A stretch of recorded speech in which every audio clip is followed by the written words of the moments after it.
আসসালামু আলাইকুম রাসেল ভাই, আমি চাই আপনি আমার ঘটনাটা পড়ে শোনান। এটাই তিনি লিখেছেন। তো আমি তার প্রত্যাশা অনুযায়ী ঘটনাটা যেহেতু সিলেক্টেড হয়েছে, আমি পড়ে শোনাচ্ছি। তিনি লিখছেন, এই ঘটনাটি আমার মায়ের মুখ থেকে শোনা। আমার নানু আমার নানুর বাড়ি হবিগঞ্জ জেলার নবীগঞ্জ থানার খোলডুবা নামক গ্রামে। আমার নানু বাড়ি তখনকার সময় ছিল গ্রামের শেষ মাথায়। এখন অবশ্য গ্রাম অনেক বড়, ৮০ দশকের কথা বলছি। আমার নানু বাড়ি দেখতে অনেকটাই আই শেপের মতো, এক সারিতে ৪টি পাকা দালান, বাড়ির সামনে উঠোন, তারপরে সমান্তরালে বসার ঘর, যেটাকে বাংলো ঘর বলা হয়ে থাকে। বাড়ির পেছনে পুকুর, বাঁশঝাড়, তারপর থুথু প্রান্তর। আল আমিন আমার মায়ের চাচাতো ভাইয়ের ছেলে, বয়স ৩ বছর, বেশ ফর্সা, দেখতে সুন্দর ছিল আর খুব চঞ্চল ছিল। বলে রাখা ভালো, আমার নানু বাড়ির পেছন দিকটা বেশ ভয়ানক ছিল। গ্রামের শেষ মাথায় হওয়ার কারণে দিনের বেলায়ও নিস্তব্ধতা বিরাজ করত, আর তাই ওই দিকটায় অনেকেরই অনেক ভয়ের অভিজ্ঞতা আছে। সেটা না হয় আজ নাই বলি। ফিরে আসি আলামিনের ঘটনায়। ওই দিন দুপুর থেকেই আলামিনকে খুঁজে পাওয়া যাচ্ছিল না। খুঁজতে খুঁজতে বিকেলের দিকে তাকে পাওয়া যায় বাঁশঝাড়ের নিচে। ঘরে নিয়ে আসা হয় তাকে। সংজ্ঞা ফিরে পেলে সে বলে পুকুর পাড়ে খেলতে গিয়েছিল। তারপর আর কিছু তার মনে নেই। সমস্যা শুরু হয় সন্ধ্যায়। ধীরে ধীরে তার খিঁচুনি হতে থাকে, অদ্ভুত ভঙ্গিতে মোচ্চাতে থাকে বিছানার ওপর। দেখতে দেখতে বাড়ির সব মানুষ ভিড় করে তাদের ঘরে। সবাই হুজুরকে ডাকতে বলে, আর আমার আপন মামা ডাক্তার ডাকতে গেলেন। বলা বাহুল্য, তখনকার সময় ডাক্তার পাওয়া সহজ ছিল না। এর মধ্যেই আমার এক চাচাতো মামি, যিনি একটু আগে এই সব বিষয় জানতেন, তিনি আলামিনকে আল কুরআনের সূরা ইয়াসিন পড়ে ফু দিতে থাকেন। কিন্তু তার পড়া শেষ হওয়ার আগে আল আমিন বিছানা থেকে উঠে দৌড় দেয়। কয়েকজন তাকে থামানোর চেষ্টা করেও পারেনি। এত ছোট একটা বাচ্চা এত জোরে দৌড়ানো অসম্ভব। আর শুরু হয় আবার সেই খোঁজ করা। লাইট হ্যারিকেন নিয়ে সবাই খুঁজতে যায়। ইতোমধ্যে হুজুরও এসে পড়েন। আলামিনকে পাওয়া যায় সেই বাঁশঝাড়ের নিচে। হুজুর দোয়া দুরুদ পড়েন আর পানি পড়া দিয়ে আলামিনের বাবাকে বাইরে ডাকেন। তিনি যা বলেন তা শুনে তার মাথায় আকাশ ভেঙে পড়ে। হুজুর বলেন, এটা সারানো আমার সাধ্যের বাইরে, আপনারা অন্য হুজুর দেখেন। তিনি আর কিছু না বলে চলে যান। এরপর মামা ডাক্তার নিয়ে আসলে তিনিও কোনো সদুত্তর দিতে পারেন না। তিনি তাকে সিলেট মেডিকেল নিয়ে যেতে বলেন। সারা বাড়ি স্তব্ধ, শুধু আলামিনের অদ্ভুত কণ্ঠের আর্তনাদ। ২-৩ জন লোক মিলে বিছানায় ধরে রাখতে বেগ পেতে হচ্ছে একটা বাচ্চা ছেলেকে। মামিরা কোরআন পাঠ করতে থাকেন। ফজরের আজানের পর নিস্তেজ হয়ে পড়ে আলামিন।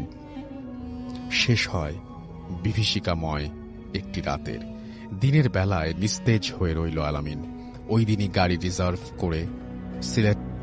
ডিয়ার লিসেনার, আজকের এই ইমেল এপিসোডটি অনেক ভয়ঙ্কর হতে যাচ্ছে। আপনারা যারা প্রথম থেকে ঘটনা শুনতেছেন তারা শেষ অবধি শুনবেন, তাহলে কিন্তু বুঝতে পারবেন আজকের বাছাই করা ঘটনাগুলো কতটা ভয়াবহ। লিসেনার্স, আপনারা যারা ভূত এফএমকে ভালোবাসেন তারা অবশ্যই এই চ্যানেলটিকে সাবস্ক্রাইব করবেন। এই চ্যানেলের মাধ্যমে প্রতিদিন রাত 10টায় সকল বাছাই করা আর যে রাসেল ভাইয়ের ইমেইল সহ অনেক ভৌতিক আর্টিস্টের ঘটনা তুলে ধরা হয়। চলুন আজকে আমরা 2-3টা ইমেল এপিসোড শুনবো। ভিডিওতে একটি লাইক দিয়ে সম্পূর্ণ ঘটনা শুরু করা যাক। মেডিকেলে নিয়ে যাওয়া হয় তাকে। ডাক্তাররা পরীক্ষা করে কোনো রোগ খুঁজে পেলেন না। ওই দিন সন্ধ্যায় শুরু হয় সেই তাণ্ডব, যা দেখে হতবাক হয়ে যান ডাক্তার। না, এর সাথে তো কোনো রোগের মিল নেই। ঘুমের ওষুধ দিয়ে ঘুম পাড়ানোর চেষ্টাও কাজে আসছে না। এইভাবে ৩ দিন চলার পর ডাক্তাররাই হাল ছেড়ে দিয়ে কোনো এক বড় হুজুরের কাছে নিতে বলেন। বিশ্বাস করতে বাধ্য হলেন এমনও কিছু আছে এই প্রকৃতিতে। তারপর তাকে নিয়ে যাওয়া হয় সিলেটের তখনকার এক বড় পীর সাহেবের কাছে। তিনি রাতে জিন হাজির করান এবং জানতে পারেন 7টা জিনের নজরে পড়েছে আলামিনের উপর। আর সেই 7টা জিন একে অন্যের ভাই, এবং 7টা জিনই কোনো না কোনোভাবে পঙ্গু। কারো এক হাত নেই, কারো এক পা, কেউ অন্ধ, কেউ বধির। তাই তারা একসাথে থাকে, আর থাকে ওই পুকুর পাড়ের বাঁশঝাড়ে। তাদের পিছু ছাড়ানো খুব কঠিন কাজ হবে, কারণ তারা পঙ্গু হওয়ায় খুব রাগী এবং গোয়ার টাইপের ছিল। পীর সাহেব নিজেও অপারগতা স্বীকার করেন আর বলেন এর সমাধান করতে হবে ওই বাড়িতেই। তিনি এক তান্ত্রিকের সন্ধান দেন। সেই তান্ত্রিকের বাড়ি একদিনের পথ। আলামিন আর বাবা আর আমার আপন মামা যান তান্ত্রিককে আনতে। সব ঘটনা শুনে তান্ত্রিক প্রথমে আসতে চায় না, পরে অনেক কাকুতি মিনতি করে আর অনেক টাকার লোভ দেখিয়ে তাকে রাজি করানো হয়। তান্ত্রিক এসে উপস্থিত হয় বাড়িতে। তান্ত্রিক বাড়িতে এসে বলে 3 দিন ভর দুপুর আলামিনকে ঝাড়াতে হবে। যদি তা করা যায় তবে সে সুস্থ হবে, আর তা না হলে কি হবে সে নিজেও জানে না। তান্ত্রিক ছিল 3 জন, তান্ত্রিকের বউ আর তার এক শাগরেদ। পরের দিন দুপুর হবার আগেই শুরু হয় আয়োজন। তান্ত্রিক বাড়ির সবাইকে এক বাড়িতে জড়ো করে। সেই বাড়িতে ধুলো পড়া দিয়ে বন্ধ করে দেয়। সবাই বারান্দায় দাঁড়িয়ে দেখতে থাকে। আমার মা, নানু, মামারা সবাই ছিলেন সেখানে। তান্ত্রিক উঠোনের মাঝখানে একটা গোল দাগ দিয়ে তার ভেতর আমিন ও তার বাবাকে বসালো। এরপর তান্ত্রিক মন্ত্র পাঠ করা শুরু করলো এবং ঝালর টাইপের কিছু একটা দিয়ে আমিনকে ঝাড়তে লাগলো। তান্ত্রিকের শাগরেদ ঢোল বাজাচ্ছিল আর বউ গুনগুন করছিল। তাদের বলা ছিল কোনো মতেই যাতে তাদের বাজনা বন্ধ না হয়। তান্ত্রিক মন্ত্র শুরু করার পর থেকেই বাড়ির পেছনে ঝড় বয়ে যেতে থাকে। শোঁ শোঁ শব্দ বজ্রপাতের মতো আওয়াজে কেঁপে উঠতে থাকে পুরো বাড়ি। এক সময় শেষ হয় প্রথম দিনের কাজ। এভাবে দ্বিতীয় দিন পার হয়। সমস্যা বেঁধে যায় দ্বিতীয় দিন রাতে। ওঝা রাতে স্বপ্ন দেখে 7টা কালো অবয়বকে একসাথে বলছে কালকে ঝাড়া শুরু না করতে, কারণ সে শেষ করতে পারবে না। ওঝা সকালে উঠেই চলে যায়। সে বলে তার টাকা চাই না, কিন্তু আলামিনের মায়ের কাকুতি মিনতিতে সে রাজি হয়, কারণ আলামিনের 2 দিনেই বেশ সুস্থ হয়ে ওঠে, হাঁটতে খেতে শুরু করে। তৃতীয় দিন সেই বাড়ি বন্ধ, উঠানে গোল সার্কেল, মাঝখানে আলামিন, বাবা আর তান্ত্রিক 3 জন। তান্ত্রিক বলে দেয় আজ যাই ঘটে যাক না কেন ঢোল আর গুনগুন যেন বন্ধ না হয়। তান্ত্রিক মন্ত্রপাঠ করা শুরু করলে সেই তীব্র বাতাস শুরু হয়। বজ্রপাতের শব্দে কেঁপে ওঠে পুরো বাড়ি। তান্ত্রিক 3 জন আর আলামিনের বাবা যা দেখে বাড়ির বারান্দায় থাকা লোকেরা দেখতে পায়নি। তারা দেখে পুরো বাঁশঝাড় দুভাগে ভাগ হয়ে মাটিতে লেগে গেল। কেউ যেন প্রচণ্ড শক্তিতে দুদিকের বাঁশঝাড়কে মাটিতে লাগিয়ে ফেলল। দেখে ভয়ে স্তব্ধ হয়ে গেল ঢোল গুনগুন বাজানো হাত। ওঝা জোরে জোরে মন্ত্র পাঠ করতে লাগলো, কিছুতেই কিছু হলো না।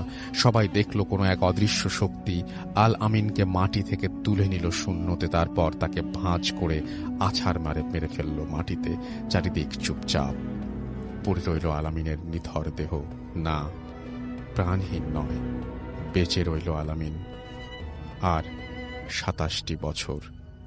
আমিও দেখেছি তাকে। ছোট্ট একটা দেহ আর বড় একটা মাথা। কথা বলেনি আর আলামিন, হাঁটেনি আর কোনোদিন। ঢাকায় বড় বড় ডাক্তাররা দিতে পারেননি কোনো উত্তর, কোনো হুজুর দিতে পারেননি কোনো সমাধান। এই 27টি বছর কিভাবে বেঁচেছিল আলামিন। প্রতি রাতে তাদের উঠোনে দেখা যেত লম্বা এক কালো মূর্তি, কখনো উঠোনে, কখনো বারান্দায় অন্ধকার কোণে, কখনো ঘরের ভেতরে।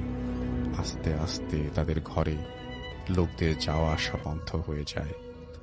ভয়ে রাতে কেউ বাইরে বের হতো না। কে যাবে তাদের ঘরে? গেলেই রাতে খারাপ স্বপ্ন, অকারণে জ্বর বা পেট খারাপ। যেন অভিশপ্ত হয়ে গেছে সেই ঘরটি। আলামিন মারা যায় 2004-এর দিকে। এরপর ওই কালো অবয়ব আর দেখা যায়নি। এখন ওদের ঘরে সবসময় সবকিছু স্বাভাবিক, কিন্তু ওই সব বিভীষিকাময় দিন আজও তাড়া করে তাদের। আলামিনের ঘটনা এখানেই শেষ। আরেকটি ছোট ঘটনা বলবো, যা আমার মামার ঘটনা, সেটিও আলামিনের সাথেই যুক্ত। একবার আলামিনের বাবা খবর পেলেন কমলগঞ্জ নামক এক জায়গায় এক বুড়ো হুজুর আছে, যিনি জীবনে অনেক অতি প্রাকৃত ঘটনার সমাধান করেছেন। তখনকার দিনে ওই রাস্তা অনেক খারাপ ছিল। আমার আপন মামা আর আলামিনের বাবা বাইকে করে রওনা হন। গিয়ে দেখেন লোকটি বিছানায় শুয়ে, বসার সামর্থ্য তার নেই। তিনি সব শুনে বললেন আমি তো যেতে পারবো না। তিনি একটা তাবিজ দিলেন, বললেন এটি ভিজিয়ে পানি খাওয়াতে আর গোসল করাতে হবে 7 দিন। তারপর তাবিজটি নদীতে ফেলে দিতে হবে। আর বললেন বাঁশঝাড়টি কেটে ফেলতে হবে। আর বললেন সাবধানে বাড়িতে ফিরতে। আমার মামা বাইক চালাবে শুনে তিনি একটা তাবিজ দিয়ে বললেন এটা জিহ্বার নিচে নিয়ে বাড়ি যেতে। আলামিনকে তাবিজ ভিজিয়ে পানি খাইয়ে সেই তাবিজ মুখ থেকে ফেলতে হবে। তারা বাড়ির খুব কাছাকাছি এসে অ্যাক্সিডেন্ট করেন। মামা পরে বলেছেন যে হঠাৎই বাইকে ঝাঁকুনি লাগে, যেন কোনো এক স্পিড ব্রেকারের ওপরে উঠে গেছেন তিনি। ঝাঁকিতে মুখ থেকে তাবিজ পড়ে যায়। পরে হুজুরের দেয়া তাবিজটি খুঁজে পাওয়া যায়নি। মামা আজও উত্তর খুঁজে পাননি তার প্রতিদিন যাওয়া আসার রাস্তায় স্পিড ব্রেকার কোথা থেকে আসবে, আসলে ওটা ছিলই বাকি। এই ছিল ঘটনা। পড়ে শোনালে খুশি হব। ঘটনাটি যদি সিলেক্ট হয় অবশ্যই জানাবেন। সালমান সাকিব লিখেছেন সার্ভার থেকে। তো এই ছিল ঘটনা, আশা করছি আপনাদের ভালো লেগেছে। আমরা চলে যাব এখন ডক্টর আলিফের কাছে এবং তার ঘটনা শুনবো আমরা। আসসালামু আলাইকুম লিসেনার্স, থ্যাংক ইউ রাসেল ভাই। আমি আমার কাছে এসছে অনেকগুলো ঘটনার মধ্যে আমি এই ঘটনাটা আমি সবার আগে বলতে যাচ্ছি, আপনাকে যেটা একটু আগে শোনালাম। হ্যাঁ হ্যাঁ প্লিজ। তো এই ঘটনাটা ঘটে হচ্ছে, তার নামটা ছদ্মনাম হিসেবে ইউজ করছি কারণ সে কোথায় আছে আমি এগুলো বলার পারমিশন পাইনি। তার নাম খোকন দিলাম এবং তার ফ্রেন্ডের নাম দিলাম জাকির। তো এটা আর্লি 90s-এর ঘটনা, 90-এর শুরুর দিকে আর কি। নীলফামারী জেলার বালাগ্রাম একটা গ্রাম আছে, সেইখানে জলঢাকা থানা বালাগ্রাম টাইপের একটা গ্রাম, সেইখানে ঘটনা আর কি। এটা জুলাই মাসের ঘটনা এবং তার কিছু ব্যাকগ্রাউন্ড হিস্ট্রি আমি দিচ্ছি। যে লোকটা ঘটনা বলেছেন তিনি আগে প্রাইমারি স্কুল শেষ করে ওই মুহূর্তে আপনার একটা মাদ্রাসায় ভর্তি হন। তার বাবা মা অসচ্ছল ছিলেন, বাবা মা দূর বাসার থেকে অনেক দূরে একটা মাদ্রাসায় দেন এবং মাদ্রাসার মধ্যে ছিল হচ্ছে 12 জন ছাত্র এবং একজন শিক্ষক। তারা একটা রুমের মধ্যে সবাই একসাথে গুটিছুটি হয়ে থাকতো এবং শিক্ষক একজন, উনিও পড়াতেন, সবকিছু উনিই করতেন, নামাজ কালাম হতো ওই জায়গায়, কিন্তু রান্না টান্না কিছু হতো না ওই মাদ্রাসার মধ্যে। তো এলাকার ওই আশেপাশে যেসব ঘর ছিল, ঘর ভিত্তিক সবগুলো মানুষ মানে সবাই এরকম করে ভাগ করা ছিল কোন দিন কে কোন দিন খাওয়াবে এদেরকে। তো ঘটনার দিন ছিল বৃহস্পতিবার। সেদিন বৃহস্পতিবার হওয়ার কারণে মাদ্রাসা পরের দিন শুক্রবারের জন্য সবাই যেসব মানে ছাত্রগুলা ওখানে ছিল তাদের বাসা যাদের কাছাকাছি, ওরা ওদের নিজেদের বাসায় চলে যায় আর থাকে শুধুমাত্র এই খোকন সাহেব এবং তার ফ্রেন্ড জাকির। ওই সময় তারা থেকে যায় বাসায় এবং ওই মাদ্রাসায় থেকে যায় এবং মাদ্রাসায় ওই দিন মানে বৃহস্পতিবার ওই দিন এশার নামাজ শেষ করে হুজুর তার নিজের বাড়িতে চলে যায় এবং যাওয়ার আগে বলে যায় যে যেহেতু আমি চলে যাচ্ছি, তোমরা যদি কেউ নক টক করে তোমরা দরজা খুলো না, আর পরিচয় না নিয়ে দরজা খুলবা না। কারণ অনেকেই দেখা যায় যে এশার নামাজের পরে এসে রাত্রেবেলা এখানে থাকতে চায়, ঘুমাতে চায়, অনেকেই আছে যাদের থাকার জায়গা না, এরকম অনেকেই আকুতি করে আর কি।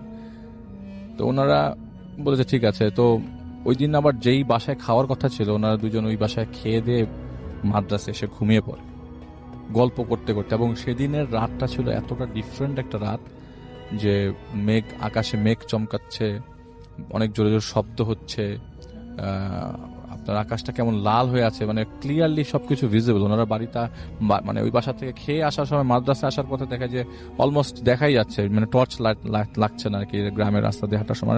ওই জায়গায় ইলেকট্রিসিটি ছিল না, তোরা মাদ্রাসায় আসার পরে মোমবাতি পায় নাই এবং টর্চ লাইট ছিল কতক্ষণ জ্বালিয়ে রাখবে। চার্জেরও একটা বিষয় আছে, কারণ টর্চ লাইটটা তো আপনার ব্যাটারিতে চলে, কতক্ষণ পরে আবার কখন ব্যাটারি কিনতে হবে। যাই হোক, ওনারা জিনিসটাকে আগলে রাখে এবং সবকিছু বন্ধ টন্ধ করে শুয়ে পড়ে, গল্প করতে করতে এক পর্যায়ে ঘুমিয়ে যায়।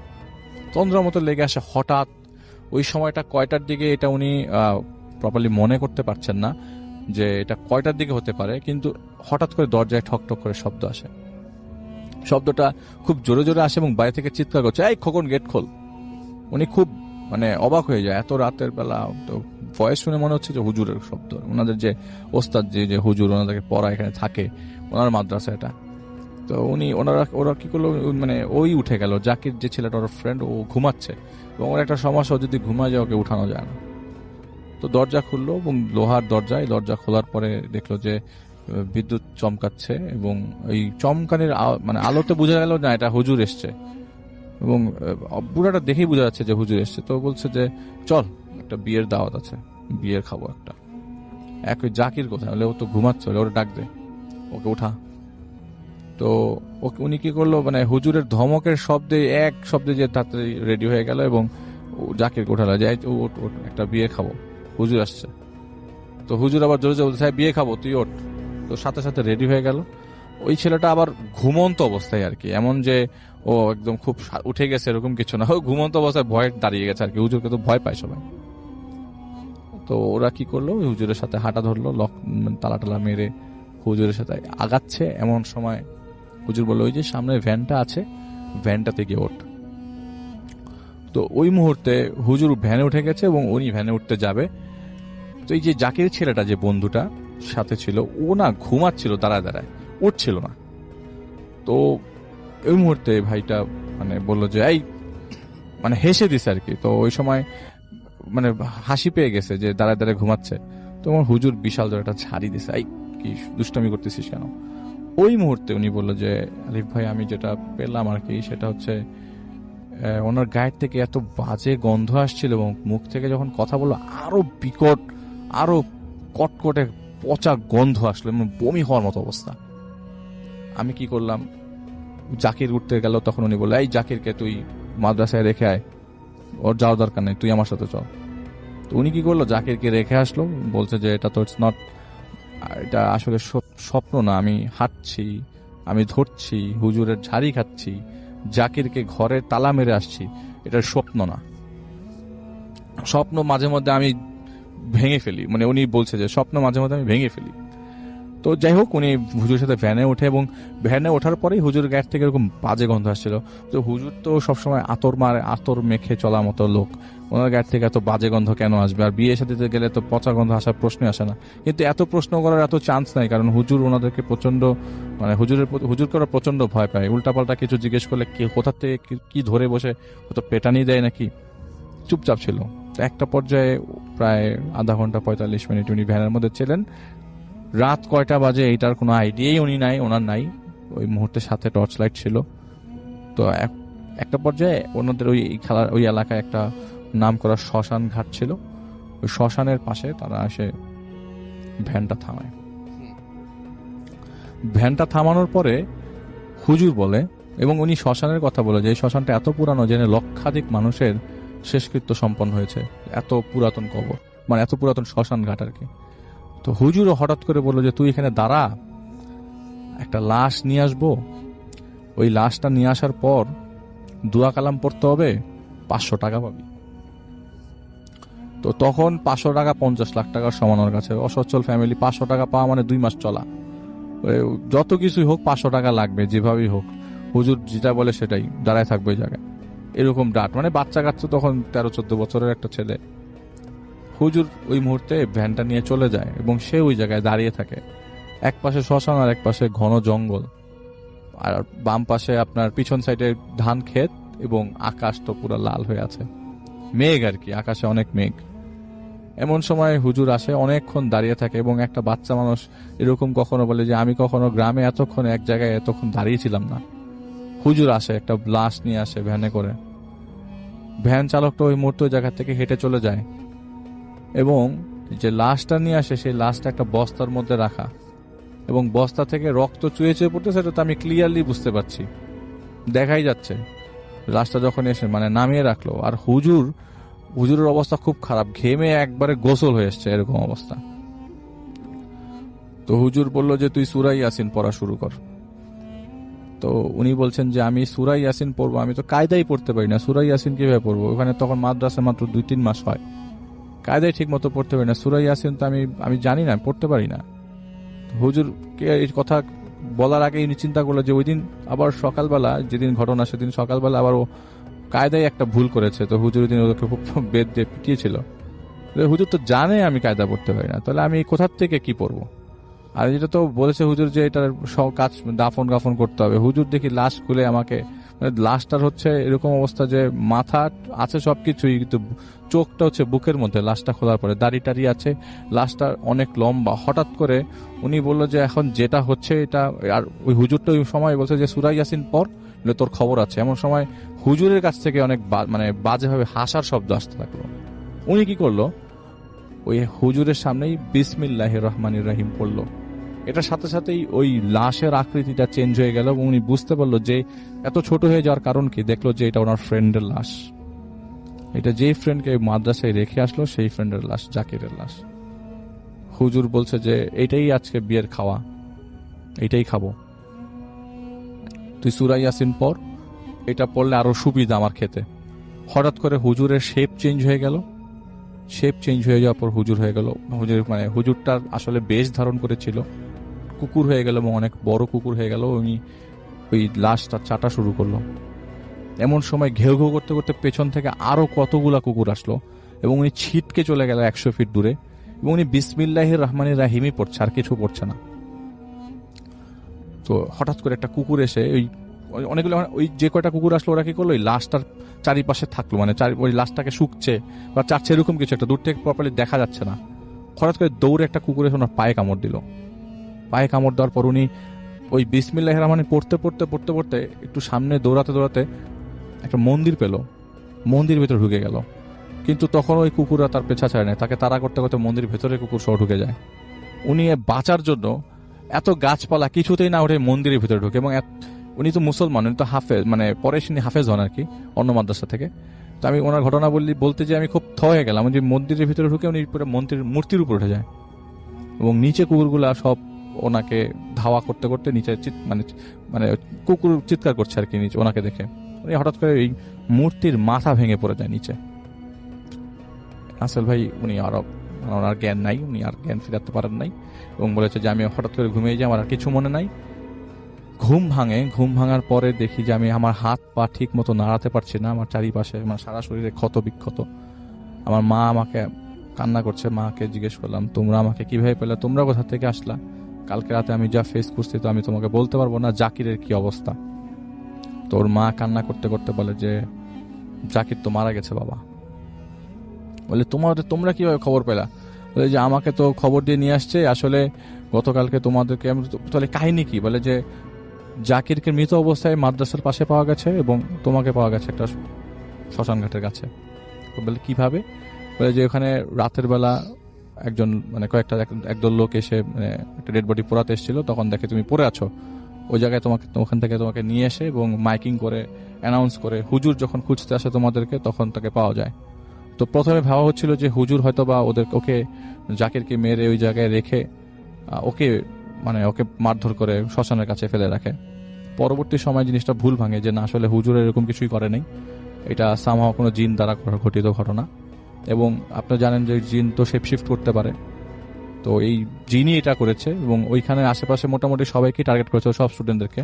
পরবর্তী সময়ে কারো কোনো ক্ষতি হয় নাই, কিন্তু লাস্ট মোমেন্টের রাসেল ভাই যে হুজুরটা ছিল ওই মাদ্রাসা চালাতো, আসলে টার্গেটটা উনি ছিলেন, ওই হুজুরটা মারা যান এটা রোড অ্যাক্সিডেন্টে।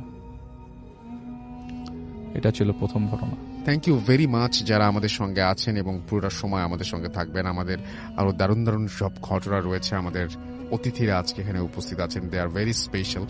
এবং এই মুহূর্তে আমাদের সঙ্গে একজন অতিথি আছেন যিনি হচ্ছেন আমাদের বাবুল ভাই, যিনি অনেক আগে ভূত এফএমে আসতেন, মাঝখানে অনেক বছর তিনি যিনি অনেক অনেক দিন পর্যন্ত আসেননি এবং তারপরে আজকে আবারও এসছেন। তার কাছেও আমরা যাব এবং তার ঘটনা আমরা শুনে আসবো। তবে তার আগে যেটা করব, ছোট্ট একটা বিরতিতে আমাদের যেতে হবে এবং বিরতির পরে আবারও ফিরে আসবো। সেই পর্যন্ত আমাদের সঙ্গে থাকুন। Stay tuned for radio Foorti FM and do ফুর্তি। ভূত FM, the night comes alive. বিশ্বাস করা না করাটা আপনার ব্যাপার।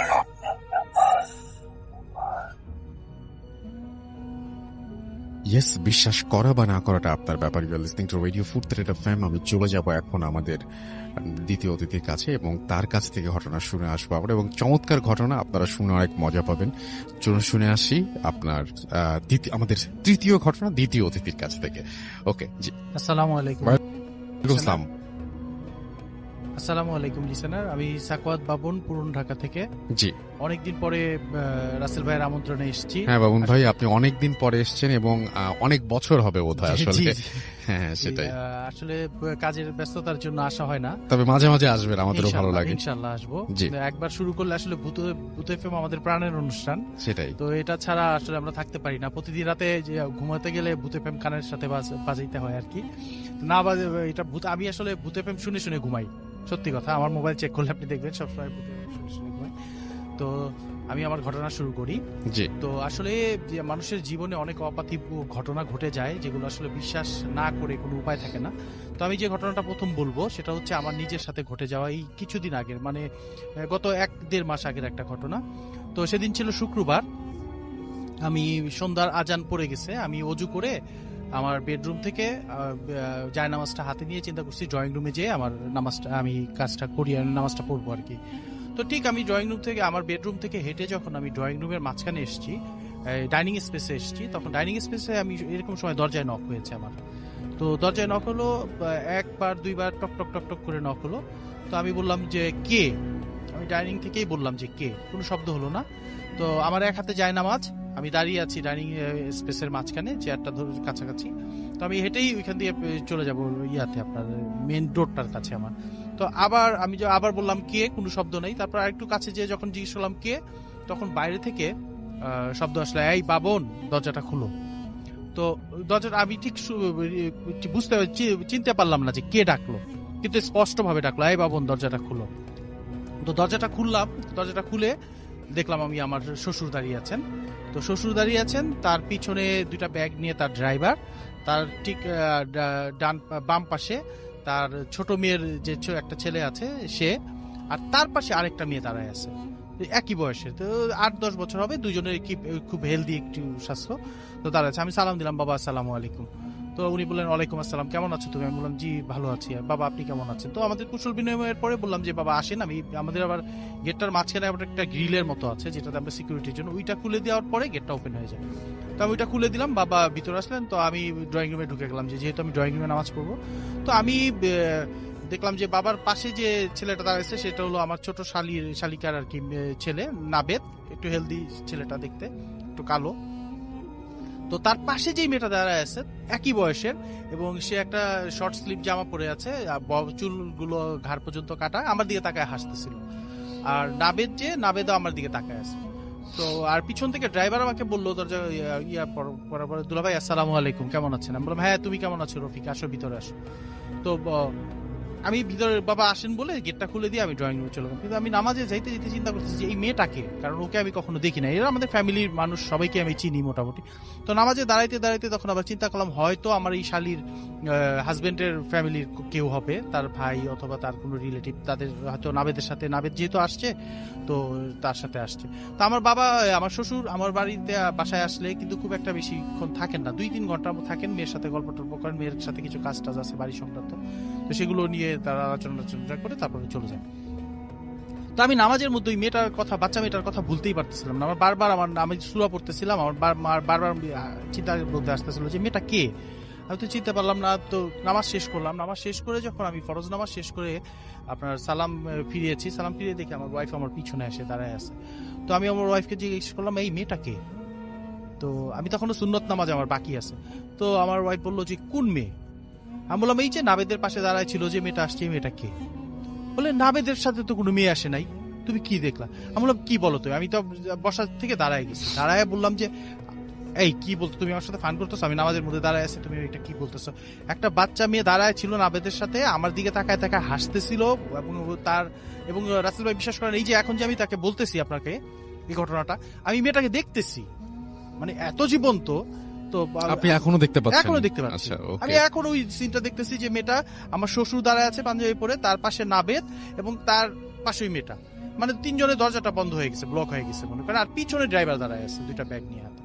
তো মেয়েটাকে আমি দেখতেছি, আমার দিকে তাকায় পরিষ্কার হাসতেছে। আর নাবেদ জীবন আমাকে দেখলে একটু সবসময় একটু কিরকম জড়ো থাকে, ওরকম একটু হয়ে রয়েছে। তো মেয়েটা আবার চেহারার দিকে তাকায় হাসতেছে। আমি বললাম কি বলতেছো তুমি? আমি দেখলাম যে মেয়েটা নাবেদের সাথে দাঁড়ায় ছিল, এবং মেয়েটাকে আমি তো আগে কখনো দেখি নাই, কার যে মেয়ে এটা? তো আমার ওয়াইফ বলে যে এই তুমি নামাজ শেষ করো তো, নাবেদের সাথে কেউ আসে নাই। তো আমি তাড়াতাড়ি সুন্নত নামাজটা শেষ করলাম, কিন্তু আমি মেয়েটার কথা ভুলতেই পারলাম না। এবং আমি একটু অনুভব করলাম যেন যখন আমি নামাজে দাঁড়াইছিলাম ওরা যেন হেঁটে গেল, ওই মেয়েটাকেও দেখলাম যে আমি আমার ভিতরে ঢুকলো, আমার বাসার ভিতরে ঢুকলো। তো আমি নামাজটা শেষ করে আমি গেলাম হলো আমার আমি আমার বেডরুমে, দেখলাম যে বাবা ওইখানে চেয়ারে বসে নামাজ পড়তেছেন, আমার ওয়াইফ আমার কিচেনের মধ্যে। আমি ওকে যা পিস দিয়ে বললাম, এই তুমি কি সত্যি আমার সাথে ফান করতেছো না মেয়েটা কে বলো? তুমি কি বলতেছো, কি না কি দেখছো, আসলে এরকম কোনো মেয়েই তো আসে নাই। বাবা আসছে, রফিক 2টা ব্যাগ দিয়ে গেল, এই যে ডাইনিং টেবিলের উপরে রাখা আছে ব্যাগ 2টা, আমার শাশুড়ি আর কি এইটা ওইটা রান্না করে পাঠায় সব সময়, তো এই যে টেবিলের উপরে রাখছে। আর হলো বাবা তো নামাজ পড়তে, আর নাবেদ তো এই যে এই ঘরে, তো তোমার ছেলের ঘরে পড়তেছে, টিভি দেখতেছে। তো আমি বললাম যে না, আমার তো মিলাইতে পারতেছি না। আমি করি না, আমি স্পষ্ট দেখছি, আমি এরকম ভুল দেখতেই পারি না, কারণ এটা ভুল দেখার মতো একটা সময় না। মানুষ তো অন্ধকারে বা অন্যরকম কিছু একটা মুভমেন্টে দেখে ঘুম থাকলে। আমি এখন পুরো সেন্সের মধ্যে আছি, আমি পুরো সজ্ঞানে আছি, এখন তো অজ্ঞান না, বা আমি একটা কিছু দেখবো যে হ্যালুসিনেশন হবে আমার। তো আমি বললাম যে না, মিতা এটা ঠিক না, আমি দেখছি কাউকে। কয় তুমি একটু চেক করে দেখো। তো আমি নাবেদের কাছে গেলাম, নাবেদের কাছে জিজ্ঞেস করলাম, এই নাবেদ তোমার সাথে মেয়েটা কে আসছে? নাবেদ আমার দিকে বলে, খালু আমার সাথে তো কেউ আসে নাই, হ্যাঁ আমি নানা ভাইয়ের সাথে আসছি। তো আমি এই ঘর ওই ঘর, আমি মনে করলাম যে আসলে কি আমার সাথে মিতা একটু দুষ্টামি করতেছে, নাবেদকে হয়তো শিখাই রাখছে। তো আমি এই ঘর ওই ঘর, আমার 3-4টা ঘর আমি পুরো ঘর খুঁজে খুঁজে দেখলাম যে না, আসলে কেউ নেই, মানে ওই রকম কেউই আসে নাই। তাহলে আমি কাকে দেখলাম আসলে? তো আমার মনের ভিতরে আসলে যেই জিনিসটা জাগলো যে আমি এরকম জলজান্ত একটা মেয়েকে দেখলাম আমার চোখের সামনে, দরজা খুলে আমার দিকে তাকে হাসতেছে। আমি তার সাথে সাথে আবার চলে গেছি, দরজাতে চলে গেলাম। তো দরজাতে খুলে গিয়ে আমি গেটটা খুললাম, গেটটা খুলে দেখলাম যে সিঁড়ি দেখা যাচ্ছে, বাইরের বারান্দায় লাইট জ্বলতে, সিঁড়ি স্পেসে যে লাইট জ্বলতেছে, উপরে যাওয়ার নিচে যাওয়ার সিঁড়িগুলো দেখা যাচ্ছে। তো আমি আসলে পুরো ব্যাপারটাই যেন একটা, ওই যে যতক্ষণ আমার শ্বশুর ছিলেন ওনাকেই শুধু আমি জিজ্ঞেস করি নাই বাবা আপনার সাথে কে ছিলেন, কারণ হয়তো উনি আবার অন্য কিছু ভাববেন। তো আমি আমার ওয়াইফ তারা চলে যাওয়ার পরে আমি তাকে বললাম যে মিতা না, এটা আসলে আমি কাউকে দেখছি। আমি কিন্তু এরপরে রাসেল ভাই ঘটনাটা আপনাকে আর কি, আমি যে এত জীবন্ত ছিল যে আমি কিন্তু রেকর্ড করে আপনাকে পাঠিয়েছিলাম, যার জন্য আপনি আবার ফোন করেন যে সাকত ভাই আসেন এখানে এসে একটু আসলে ঘটনাটা বলেন। তো এখানে আসলে কি, তো আমাদের যেই বাড়িটা আছে, আমি যে বাড়িটার মধ্যে থাকি, বাড়িটা হলো 7তলা বাড়ি। তো এই 7তলা বাড়িতে যে সিঁড়িটা আছে, সিঁড়িটার মধ্যে কিছু কিছু ঘটনা ঘটে আর কি, যেগুলো যেমন আমার 7তলাতে আমি বাগান করি। তো দেখা যায় যে ফ্রাইডে এবং আপনার ওই স্যাটারডেতে আমি বাসায় থাকি যখন, তো আমি ছাদে যাই কাজ করি, মানে সকালবেলা ছাদে যাই, গাছগুলো পরিচর্যা করি, অনেক গাছগুলো সবজি বাগান আছে আমার ওইখানে।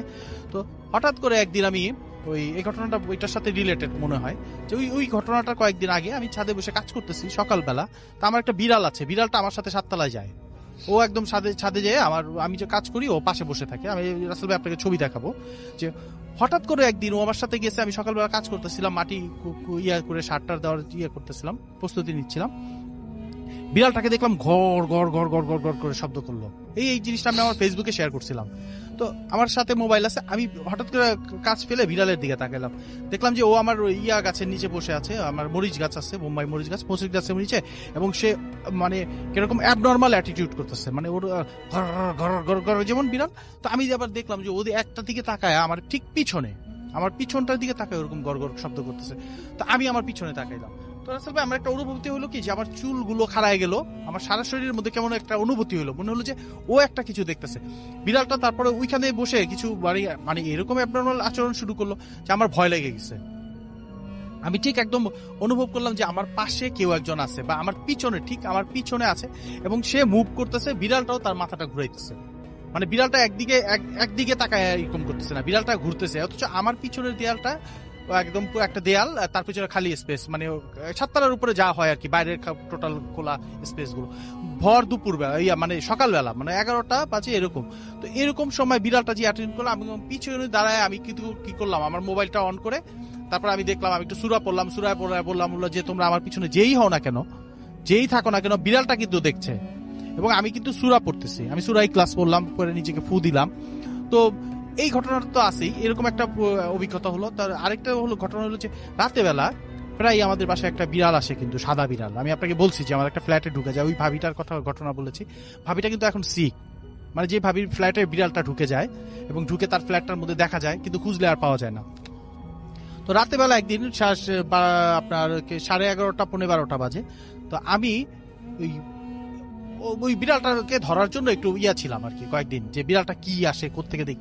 তো একদিন 11, 11:30, 11, 12টার সময় আমি গেটটা খুলছি রাত্রেবেলা, তো বারান্দার স্পেসটা আপনার সিঁড়ির স্পেসটা দেখা যাচ্ছে, দেখি বিড়ালটা আস্তে আস্তে করে উঠতেছে। আমি 3 তলায় থাকি, ও 3 তলা থেকে 4 তলায় উঠতেছে। তো আমি বললাম কি আমার ছেলেকে, এই তুমি মুফতি তুমি গেটের সামনে থাকো, আমি একটু বিড়ালটাকে ফলো করি। এখন ওই তখন কিন্তু আর কি বাতিগুলো নিভে গেছে, এই আপনার সিঁড়ির নিভে গেছে। বিড়ালটাকে দেখা যাচ্ছে হালকা অন্য অন্য সাইড থেকে যে আলো আসতেছে, সেগুলো প্রত্যেকটা ফ্ল্যাটের নিচ দিয়ে, দরজার নিচ দিয়ে আলো আসে। আমি বিড়ালটাকে ফলো করলাম। আমি বিড়ালটাকে ফলো করতে করতে ও এমন ভাবে উঠতেছে, আমি জুতাটা স্যান্ডেল ছেড়ে মানে খালি পায়ে উঠতেছি যাতে শব্দ না হয়, যে আমি দেখবো বিড়ালটা কোথায় যায়। তো উঠতে উঠতে একদম সে বিড়ালটা উঠলো, আমিও উঠতেছি, বিড়ালটা ঘুরে আমি আস্তে আস্তে ওর পিছনে খুব একটা মানে একটা সিঁড়ি গ্যাপ রেখে উঠতেছি আর কি, যে ও এক সিঁড়ি টার্ন নেয়, আমি এক সিঁড়ি উঠি, এরকম করে উঠতে উঠতে উঠতে উঠতে ও করলো কি, আমার যে একদম ছাদের যেই বা একটা টপ যেটা মানে যেটা ট্যাঙ্কি থাকে ছাদের একদম টপ ফ্লোর যেটা, ওই ফ্লোরে ওই সিঁড়িটার কাছে গেল। ওই সিঁড়িটার মধ্যে করে একটা টার্ন নিতে হয়, টার্ন নিলে ওই সিঁড়িটা দেখা যায়, যে ওর পর আর কিছু নাই, গেট তালা দেওয়া। তো আমি ওই পর্যন্ত গেলাম, বিড়ালটা ওইখানে যে নাই হয়ে গেল, মানে ঠিক ওই মানে আমি ঘুরলেই বিড়ালটাকে দেখবো, এরপরে কিন্তু কোনো জায়গা নাই যে বিড়ালটা চলে যাবে, চলে যাওয়ার মতো কোনো অবস্থা নেই। মানে আমি বিড়ালটাকে দেখলাম যে এরকম, এবং আমি এমন ভয় পাইলাম, মানে বুঝলাম যে এখানে এই জিনিসটা আসলে আমাদের বাসায় অনেক ভাড়াটিয়া আছে, তাদের কাছে এইসব ব্যাপারগুলো শেয়ার করা যায় না, কারণ একটা ভাড়ার ব্যাপার আছে, সে মানুষ যদি এগুলো জানে টানে মানে। তো আমি ওই বিড়ালটাকে আমি বললাম, তারপর আমি বাসায় আস্তে আস্তে নিচে নেমে আসছি, আমার মধ্যে একটা খুব ভয়ঙ্কর অনুভূতি হচ্ছিল, চুল টুল দাঁড়ায় যেতেছিল এবং সারা শরীর কিংবা শিরশির করতেছিল। তা আমি আমার ওয়াইফকে এসে আমার ছেলেকে বললাম যে বাবা আসলে এই বিড়ালটা কোনো না, মানে প্রাণী না, এটা অন্য কিছু হবে একটা। তো রাসেল ভাই এই ছিল আর কি ঘটনা। ওয়েলকাম ব্যাক, শুনছেন রেডিও ফুরতের এফএম, আমি রাসেল আছি সাথে, এবং চলছে ভূত এফএম। আমাদের সঙ্গে আছেন আমাদের আজকের অতিথিরা, আর এই মুহূর্তে আমরা আবারও চলে যাব ডক্টর আলিফের কাছে। আশা করছি তার এই ঘটনাটা আপনাদের আরো ভালো লাগবে। চলুন সরাসরি চলে যাই ডক্টর আলিফের কাছে। থ্যাংক ইউ রাসেল ভাই। আপনি তো রাসেল ভাই ঘটনাটা শুনেন নাই? আচ্ছা, এটা কি থার্ড নাম্বারটা? সেকেন্ডটা খুব ছোট্ট করে শুনেছি, মানে শুধুমাত্র জানি যে কি হবে। তো যে ঘটনাটা শেয়ার করবো সেটা হচ্ছে তাসদিক ইসলাম নামে এক ভাই আমার কাছে শেয়ার করেছেন। এটা হচ্ছে ওনার অফিসের সিকিউরিটি গার্ডের ছেলের ঘটনা। আচ্ছা, তো উনি আমাকে আগে বলেছিল যে আলিফ ভাই আমি কিন্তু আপনার জন্য খুব ডিফারেন্ট স্টোরি কালেক্ট করার চেষ্টা করছি। তো উনি ওনার সিকিউরিটি গার্ডের ছেলের ঘটনাটা কালেক্ট করেন, আজ থেকে 15 বছর আগের ঘটনা। ওকে। তো ওই সিকিউরিটি গার্ডের ছেলেটা আর কি, ওনাদের গ্রামের বাড়ি হচ্ছে সীতাকুণ্ড জেলায় আপনার একটা জায়গা আছে ভাটের খিল গ্রাম, এবং নামার বাজার নামে একটা বাজার আছে, সেখান থেকে তাদের গ্রামের বাড়ি হচ্ছে ভাটের খিল, সীতাকুণ্ড থানাতে পড়েছে আর কি। তো উনি মানে ওই ভাইয়াটা আর কি একটা গার্মেন্টসে চাকরি করতো চিটগং শহরে একটা গার্মেন্টসে চাকরি করতো। তো উনি থাকতোই শহরে, আর ওনার বাবা মানে ফ্যামিলি সবাই থাকতো হচ্ছে গ্রাম সাইডে। তো এমন সময় ওনাকে রাজি করানো হয় যে, মানে ওনাকে বিয়ের ব্যাপারে রাজি করানো হয় যে তোমাকে বিয়ে দিব এই সেই।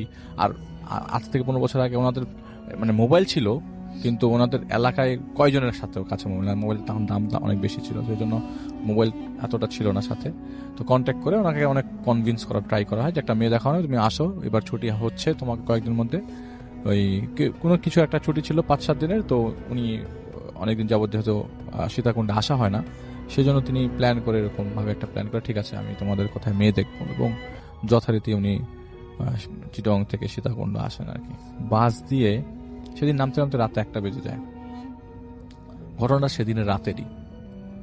তো বাস থেকে নামার পর উনি ওই নামার বাজারে ওয়েট করছে। তো ওনার ভাষায় আমি একটু বলি যে আমি ওয়েট করছিলাম, ওয়েট করতে করতে রাত 1টার বেশি বেজে যায়, ঘড়িতে দেখি রাত 1টার বেশি বাজে, এবং চারিপাশটা তেমন অন্ধকার না, কিছু আলো আছে, উপর আকাশের পূর্ণিমা মানে কমপ্লিট চাঁদের আলো চাঁদের আলো সবকিছু ক্লিয়ার দেখা যাচ্ছে। তো নামার বাজার থেকে আমার বাড়ি হচ্ছে অ্যাটলিস্ট 3 থেকে 4 কিলোমিটার দূরে। আর যেহেতু আমি একটা বিয়ের প্ল্যানিংয়েও আছে, তো আমার bag tag luggage shopping topping করা, ওই ব্যাগটাও এত ভারী ছিল যে আমি হেঁটে আমার বাড়ি যেতে পারবো না, আর এটাকে টানাও একটা ব্যাপার মানে মুশকিল। আর ওই মুহূর্তে ওই জায়গাতে কোনো ধরনের সিএনজি বা রিক্সা কিছুই ছিল না, এবং নর্মালি ওই জায়গায় আমি যখন নামি তখন কখনো কখনো পাওয়া যায়, কিন্তু আজ আমি কেন জানি কিছুই দেখছি না। একটা পর্যায়ে দূর থেকে একটা মানে নিচে হারিকেন টাইপের একটা ভ্যান তো ওই ভ্যানটা আপনি কিভাবে চিন্তা করেন, আমাদের এলাকার ভ্যানটা হচ্ছে এরকম যে ভ্যানের উপরে আবার সিট দেওয়া, বসা যায় আর কি, একটু নিচু ভ্যান, উঠে বসা যায় একসাথে, এক এক 2টা রো, ওই লেগুনার মতো 2টা রো, এবং এখানে অ্যাটলিস্ট 3 জন করে বসতে পারে, 3-4 জন করে বসতে পারে। তো উনি দেখলেন যে হারিকেন জ্বালানো অবস্থায় একটা ভ্যান তার দিকে আসছে, সামনে আসে, এবং জিজ্ঞেস করি যে আমি কি ব্যাপার, এই ভ্যানটা আমার দিকে কেন আসছে, এবং ভ্যানটার পিছনে একটা জিনিস রাখা, সাদা কিছু টাইপের, দূর থেকে মনে হচ্ছিল। কাছে আসার পর জিজ্ঞেস করলাম, মানে কাছে আসার পর আমি ক্লিয়ার হলাম, ভ্যানটা একটা কাফনে কাপড় মোড়ানো লাশ নিয়ে আমার সামনে আসছে। তো আমি খুব হতভম্ব হয়ে যাই, আমার এসব জিনিস ভয় লাগে না, আমি এত ভয়ের মানুষ না, আমি এগুলিতে ভয় পাই না, লাশ আসছে তো কি হয়েছে, কিন্তু আমি দাঁড়িয়ে আছি যে আমি কিছু পেলে সাথে যাব, কিন্তু এর সাথে আমি যাব না। কিন্তু ওই মুহূর্তে লোকটা আমাকে জিজ্ঞেস করে, আসলে আমি কিন্তু তার ভাষায় বলছি আর কি, লোকটা আমাকে জিজ্ঞেস করে যে আপনি কি কোথায় যাবেন, চলেন আপনাকে আগাই দিই। তো উনি বলে যে না, আমি আপনার সাথে যাব না। আর আপনার সাথে এটা কি, আপনার সাথে তো দেখি লাশ। বলে যে ভয় পায়েন না, ওটা কোনো কিছু না, আপনি ওঠেন না, আপনি কোথায় যাবেন, আমিও তো একা, আপনাকে নামাই দিব, ভাড়া যা আসে তাই দিন, আপনি কই যাবেন বলেন তো। বলে যে আমি ভাটের খিল যাব। বলে যে ভাটের খিল তো আমিও যেতেছি, চলেন আপনাকে আমি নিয়ে যাব। তো উনি অনেক কিছু চিন্তা করলো, যদি এই ব্যাগ নিয়ে যাওয়া সম্ভব না, তো উনি কি করলো, ভ্যানের মধ্যে উঠে দেখলো যে লাশের পাশে একটা ব্যাগ রাখা, মানে কারো ব্যাগ, মনে হচ্ছে যে মানে কেউ একটা ব্যাগ নিয়ে রেখে গেছে লাশের সাথে। তো উনি কি করলেন, সাথে মানে ভ্যানে উঠলো, ভ্যানে ওঠার পরে ওনার লাগেজ উঠানোর পর বলে চলেন। তো চলতে চলতে একটা পর্যায়ে ওই যা গ্রামটা, ওই ভাটের খিল গ্রামটা, এখানে মানুষজন তার পরিচিত, এলাকার লোকজন তার পরিচিত, এবং ইভেন কি যে ভ্যানওয়ালাও তার পরিচিত। এই ভ্যানওয়ালাটা তার কাছে সে আগে কখনো দেখেন নাই। তো ওই ভ্যানে উঠে যায় এবং ভ্যান দিয়ে রওনা দিয়ে দেয়। তো তাদের বাড়িতে যেতে 2টা রাস্তা পড়ে, একটা হচ্ছে ভালো রাস্তা, একটা একটু ভাঙা রাস্তা, ওইটা ভুইয়া রাস্তা বলে। তো ভালো রাস্তা দিয়ে যাবে এরকম কিছু বলার আগেই তিনি মানে চলন্ত অবস্থায় ওই আপনার যে চালকটা তাকে জিজ্ঞেস করলো যে কি ব্যাপার, এই লাশ কোথার থেকে পাইলা। ওই যে এই লাশটা আমাকে থানার থেকে দিছে, লাশের সাথে ব্যাগ দেখতেছেন না, ব্যাগের মধ্যে লাশের পরিচয়, অ্যাড্রেস, ঠিকানা আছে, আমি এটা পৌঁছায় দিব। বলে যে কোথায় পৌঁছায় দিবা? বলে যে আপনাদের এলাকায় যাবে, আপনি টেনশন করেন না, আপনি চলেন, আপনি ভয়টাই পায়েন না।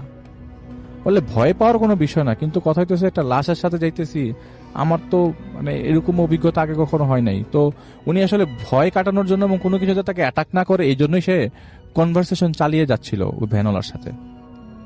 তো কনভারসেশন চালানো অবস্থায় ভ্যানওয়ালা যে কখন ভুইয়ার ওই রোডটা দিয়ে ঢুকে গেছে উনি জানেন না। ওই রোডের এক পাশ হচ্ছে খাল, মানে ক্যানেলের মতো, আরেক পাশ হচ্ছে বাঁশঝাড় টাইপের অনেক গাছগাছালি, এবং ওই পাশ থেকে কাউকে দেখাও যায় না, কি যদি হেঁটেও যায় মানে দিনের আলোতেই ঠিক মতো দেখা যায় না, রাতের বেলা তো আরো অন্ধকার। উনি চলতে চলতে এক পর্যায়ে দেখলো যে ভ্যানওয়ালা তো কোনো কথাবার্তা বলছে না, তো এরকম অবস্থায় ভ্যানওয়ালার সাথে কথা বলা দরকার। আর লাশটা পাশে, আপনি যদি একটা ভ্যানের পাশে আপনার সাথে লাশ থাকে রাত্রে 1টার দিকে, আপনি কি চিন্তা করবেন? ওনার সাহসের অবস্থা বোঝেন, উনি কতটা সাহস নিয়ে ভ্যানে ওঠেন। এক পর্যায়ে উনি দেখেন যে ওনার ভ্যানের সামনে দিয়ে একটা বোরকা পরা মহিলা হেঁটে যায়। তো এ তো রাতের বেলা বোরকা পরা মহিলা ক্লিয়ারলি রাস্তা ক্রস করে গেল। প্রথমে উনি তেমন একটা আমলে নেন না যে রাতের বেলা হয়তো কেউ যেতে পারে। তো কথা বলতে বলতে এক পর্যায়ে জিজ্ঞেস করে যে কাহিনী কি? বলে যে সীতাকুণ্ড থানা থেকে লাশটা দিছিল আমাকে, এটা এখন পৌঁছাই দিব। এখন কথা হচ্ছে যে আপনি ওই আশেপাশে যা দেখতেছেন তা কিছু মানে ধরে নিয়েন না। হঠাৎ করে এটা বলতে আরেকটা মহিলা তার সামনে দিয়ে ক্রস করলো, এবং তিনি দেখলেন যে মহিলাটা ক্রস করে উনি যখন পিছনে তাকালো যে মহিলাটা পিছনে রাস্তা দিয়ে হেঁটে চলে যাচ্ছে। এর মাঝখানে তারা কিন্তু ভুইয়া রোডে ঢুকেছে। বলে রাখি যে এলাকার লোকজনরা এই ভুইয়া রোডে তেমন একটা রাত্রেবেলা কেউ প্রবেশ করে না, কারণ ওইখানে অনেক উল্টাপাল্টা ঘটনার বিবরণ আছে অনেকের কাছে। তো উনি যে রাস্তাতে ঢুকে গেছে উনি বোঝেন নাই। তো উনি কথা বলতেছে একটা পর্যায়ে দেখে যে আরেকটা মহিলা, 3 নম্বর মহিলা রাস্তা ক্রস করে। তখন এই আপনি কি কিছু দেখলেন, খেয়াল করছেন? বলে যে আমি কিন্তু আপনাকে আগেই বলছি যে আপনি যাই দেখতেছেন এগুলি ওভারলুক করে যান, এগুলো কিছু খেয়াল করেন না, যাই দেখেন। আর একটু সামনে আগানোর পরে এরকম করে কয়েকবার তাদের সামনে দিয়ে এরকম মহিলা, একটা বোরকা পরা মহিলা, একজন মহিলা বারবার ক্রস করে যাচ্ছে। তো উনি জিজ্ঞেস করে, আচ্ছা ভাই কাহিনী কি? উনি চিন্তা করে মনে মনে যে যদি কোনো লাশ এরকম ভাবে থানার মধ্যে থাকে এবং লাশের সাথে যদি কোনো অ্যাড্রেস থাকে, আচ্ছা ভাবলাম এটা একটা বেওয়ারিশ লাশ, অ্যাড্রেস থাকলে তো থানা থেকে ফোন দিবে অ্যাড্রেসে বা কন্ট্যাক্ট করা হবে যে আপনার লাশ আসে নিয়ে যান, তাকে কেন লাশটা কেন ভ্যানের মধ্যে চড়িয়ে দিবে? তাকে সে কে? তো ওনাকে জিজ্ঞেস করলাম, আপনি কি থানার কেউ নাকি? বলে না না, আমি থানার কেউ না। বলে তাহলে লাশটা নিয়ে আপনি কোথায় যাচ্ছেন? বলে ভাই আরেকটা কথা বলি, লাশের কিন্তু মাথা নাই। এইটা শোনার পর উনি এখন ঘাবড়ে যাচ্ছে। তো মাথাটা নিচু করে ডান দিকে তাকা দিয়ে দেখে তার পিছনে 4 জন মহিলা বোরকা পরা বসে আছে ভ্যানের মধ্যে। এবং এটা সে বুঝতে পারছিল ভ্যানটা অনেক ভারী ভারী লাগছিল, যে ওনার টানতে কষ্ট ছিল, যে ভ্যানওয়ালা ওনার টানতে খুব কষ্ট ছিল। আপনি ভ্যান রিক্সাতেও চললে বুঝতে পারবেন যে রিক্সাওয়ালা আপনাকে নিয়ে কত স্মুথ যাচ্ছে, বা আপনার সাথে কেউ থাকলে তার টানতে কত কষ্ট হচ্ছে। ভ্যানওয়ালা টানতে খুব কষ্ট ছিল। হঠাৎ করে তার ডান দিকে তাকে পিছনে দেখে 4 জন মহিলা, ওই বোরকাওয়ালা মহিলা 4 জন তার সামনে বসে আছে। উনি আর কিছু চিন্তা করে নাই। আর যাই হোক, এখন ওনাকে পালাতে হবে। ভ্যান থেকে এক লাফে ওনার লাগেজ টাগেজ রেখে অনেক দূরে মানে দৌড়ে পালিয়ে যায় এবং সূরা নাস পড়তে পড়তে পালিয়ে যায়। প্রথমে সূরা ইখলাস, প্রথমে সূরা, তারপরে সূরা নাস এবং পরে সূরা ফালাক পড়তে পড়তে জোরে জোরে পড়তে পড়তে খুব জোরে জোরে পড়তে পড়তে পিছনে চলে যায়। দূর মানে ওনাকে কেউ অ্যাটাক করছে না, উনি দূর থেকে দেখতে পাচ্ছেন যে ওই ভ্যানটা একটু সামনে যে থামে, ওই ভ্যান থেকে ভ্যান চালককে এই 4 জন মহিলা খুব জোর করে টেনে হেঁচড়ে নামায় এবং ওই ভ্যান চালককে ইচ্ছা মতো মারতে থাকে। তো সাহসী যেহেতু বললাম, এত লাশ সাথে ভ্যানের মধ্যে চলে আসছে, তার তো অবশ্যই একটা টার্গেট থাকবে যে ভ্যানওয়ালাকে সেভ করবো। যাই হোক, উনি দেখছে ভ্যানওয়ালা না কিছু বলছে না, ওদের মারটা খাচ্ছে এবং খুব জোরে জোরে মারছে। এবং দূর থেকে ওই যে কাঠ ভাঙার শব্দ যেরকম হয়, এরকম দূর থেকে কাঠ ভাঙার শব্দ আসছে। উনি বলে যাই হোক, 7 পাঁচ চিন্তা করে উনি সামনে আগায় গেলেন ঠিকই। উনি ওনার আগানো দেখে ওই 4 জন মহিলা ক্ষেতের মাঝখানে নেমে যায়। এখন ওনার মনে হচ্ছে যে উনি যে জায়গায় আছেন সেই জায়গাটা এখন আর পরিচিত মনে হচ্ছে না। এই গ্রাম তার পরিচিত, তিনি গ্রামের ছেলে, কিন্তু এই জায়গাটা তার আর পরিচিত মনে হচ্ছে না। তিনি দেখলেন লাশ পড়ে আছে, তার লাগেজ পড়ে আছে, লাশের সাথে ব্যাগটাও আছে, ওই 4 জন মহিলাও নাই এবং সেই ভ্যানওয়ালাও নাই। সে দৌড়ে আশেপাশে বাড়ি খুঁজতে লাগলেন। অনেক দূরে, অনেক হাঁটলো, অনেক দৌড়াচ্ছে, দৌড়াতে একটা বাড়ির সামনে যায়। একটা আম গাছ দেখে মনে হয় যে ভেতরে বাড়ি আছে। আম গাছটা ক্রস করে ভেতরে বাড়িতে যে দরজা নক করতে থাকে। দীর্ঘক্ষণ নক করার পরে রাত তখন অনেক বাজে, অনেক মানে ফজরের রাগ ওয়াক্ত। দরজা নক করার পরে লোকজন আসে। কি ব্যাপার ভাই? এই লোকগুলাকেও সে চেনে না, কারণ ভুইয়া রোড থেকে বের হওয়ার পর তার বাড়ির দিকে যেতে যে রাস্তাটা পড়ে, সেই রাস্তার সবাইকে তিনি চেনেন, কিন্তু এই রাত আর পরিচিত কেউ না। জিজ্ঞেস করে, ভাই আমি কোথায় আছি? বলে এটা তো নোয়াখালী, আপনি এনে কি করেন? বলে যে ভাই আমি একটা বিপদে পড়েছি, আমাকে একটু থাকার ব্যবস্থা করে দেন। ধপাস করে পড়ে যাওয়ার পরে লোকজনদের মায়া হয় খুব, ওনাকে তারা রাখে, মানে ওনাকে ওনাদের বাসায় আশ্রয় দেয় সেদিন রাতের বেলা, এবং ওনাদেরকে ওই দিন রাতের বেলা তার ঘটনাটা বলে। তো উনি বলে যে আমি যখন এই ভ্যানের মধ্যে উঠি, আমি প্রথমে বুঝতে পারছিলাম না, পরে দেখি যে একের পর এক আমার এই পরিচিত জায়গা, ওই ভ্যানটা চারিপাশে ঘুরছিল, একই রাস্তায় বারবার ঘুরছিল। তো পরবর্তী সময় ওনারা তাকে বাসে উঠিয়ে দেয় এবং তিনি তার দিনের বেলায় তার এলাকায় পৌঁছায়, এবং এলাকায় পৌঁছানোর পর সে তার বাবাদের সাথে মানে বাবা মার সাথে দেখা করে আর কোনো দেরি করা নেই, সাথে সাথে তিনি খবর নেওয়ার জন্য সীতাকুণ্ড থানায় যায়। থানায় যাওয়ার পর শুরুতেই তো পুলিশের সাথে দেখা করবে, একটা লাশের ব্যাপারে কথা বলবে। উনি কি করে, আশেপাশের লোকজনদেরকে জিজ্ঞেস করে এরকম কি লাশ আগে আসছিল কিনা। তো লোকজন বলে ভাই আমি তো কিছু বলতে পারবো না, তবে আপনি চাইলে ওই যে লাশটা রাখে আর কি, যে লাশটা রিসিভ করে তার সাথে আপনি দেখা করতে পারেন। তো উনি যায় এবং জিজ্ঞেস করে যে কি ব্যাপার, এরকম লাশই গতকালকে কোনো লাশ আসছিল? বলে কি না রে ভাই, গতকালকে তো কোনো লাশ আসে নাই। হ্যাঁ, তবে একটা গলা কাটা লাশ আসছিল, সেটা 4-5 দিন আগে 4 জন মহিলা রিসিভ করে নিয়ে যায়, 4 জন বোরকা পরা মহিলা, এবং তারা তাদের পরিচয় দিয়ে রিসিভ করে আর কি। আমরা তাদেরকে কাছে লাশটা বুঝাই দিই, তারা একটা ভ্যানও নিয়ে আসে সাথে করে। পরবর্তী সময় তিনি গ্রামে চলে আসেন এবং এই জিনিসটা তিনি কাউকে আর শেয়ার করেন না। জিনিস বলে যে আমি আজকে খুব ভয় পেয়েছি, আমার সাথে খুব বাজে ঘটনা ঘটছে, কিন্তু পুরো ডিটেলসে কাউকে শেয়ার করে না তিনি। পরবর্তী সময় বিয়ে শাদী হয়, বিয়ে শাদীর পর অনেক পরে একজন হুজুরের সাথে তিনি দেখা করতে যান এই ঘটনার ব্যাপারে জানার জন্য, যে তার লাইফের ঘটনা কি হুজুর বলতে পারবে কিনা। তখন হুজুরকে জিজ্ঞেস করে যে আমি ওই দিন রাতে যা দেখেছিলাম তার আলোচনা করবা, সেটা দেখে আপনি কি আপনার রায় দেন, বা আপনার কি মনে হয় আমি কি, মানে উনি আসলে মেন্টালি সিক হয়ে গিয়েছিল, বিয়ের পরে ফ্যামিলিগত প্রবলেম দেখা দিচ্ছিল কিছুদিন পর পর। তো উনি এরকম হুজুরকে দেখান যে ওনার লাইফে যে ঘটে গেছিল ঘটনাটা কি ওনার মানে পার্সোনাল জীবনেও এফেক্ট পড়ছে কিনা। পরে হুজুর বলে আসলে আপনি চিন্তা করেন না, এসব জিনিসগুলো চলে যাবে, আপনি পানিটা খেয়েন। আর আপনাকে আমি একটু ক্লিয়ার করে বলি, আপনি যে ঘটনার আগে ফেস করেছিলেন সেইটা 4 জন জিন আসলে ওই জিনটা ওই ডেড বডিটা নিয়ে একটা বাজে কাজ করার প্ল্যান করছিল, আর যেই লোকটা ভ্যান চালাচ্ছিল সেটা জিন দ্বারা মানে পজেসড ছিল আর কি, আসর করেছিল জিনরা। পরবর্তী সময় রাসেল ভাই ওই ভ্যানওয়ালাকে কিন্তু উনি এলাকায় পায় এবং ভ্যানওয়ালাকে দেখতে পায়, কিন্তু ভ্যানওয়ালাকে নর্মাল অবস্থায় পায় না, পাগল অবস্থায় পায়। ওনাকে রাস্তায় দেখতে, মানে ওনার এলাকায় কিন্তু ওই ভ্যানওয়ালাকে দেখতে পায়, দেখেছিল, কিন্তু পাগল অবস্থায়। এটা ছিল রাসেল ভাই সেকেন্ড ঘটনা ওনার লাইফে ঘটে যায়। আমার কাছে মনে হয় যে প্রথম ঘটনা যেহেতু, সেকেন্ড ঘটনাটা বেশি ইন্টারেস্টিং এবং থার্ডটাও আশা করছি অনেক ইন্টারেস্টিং হবে।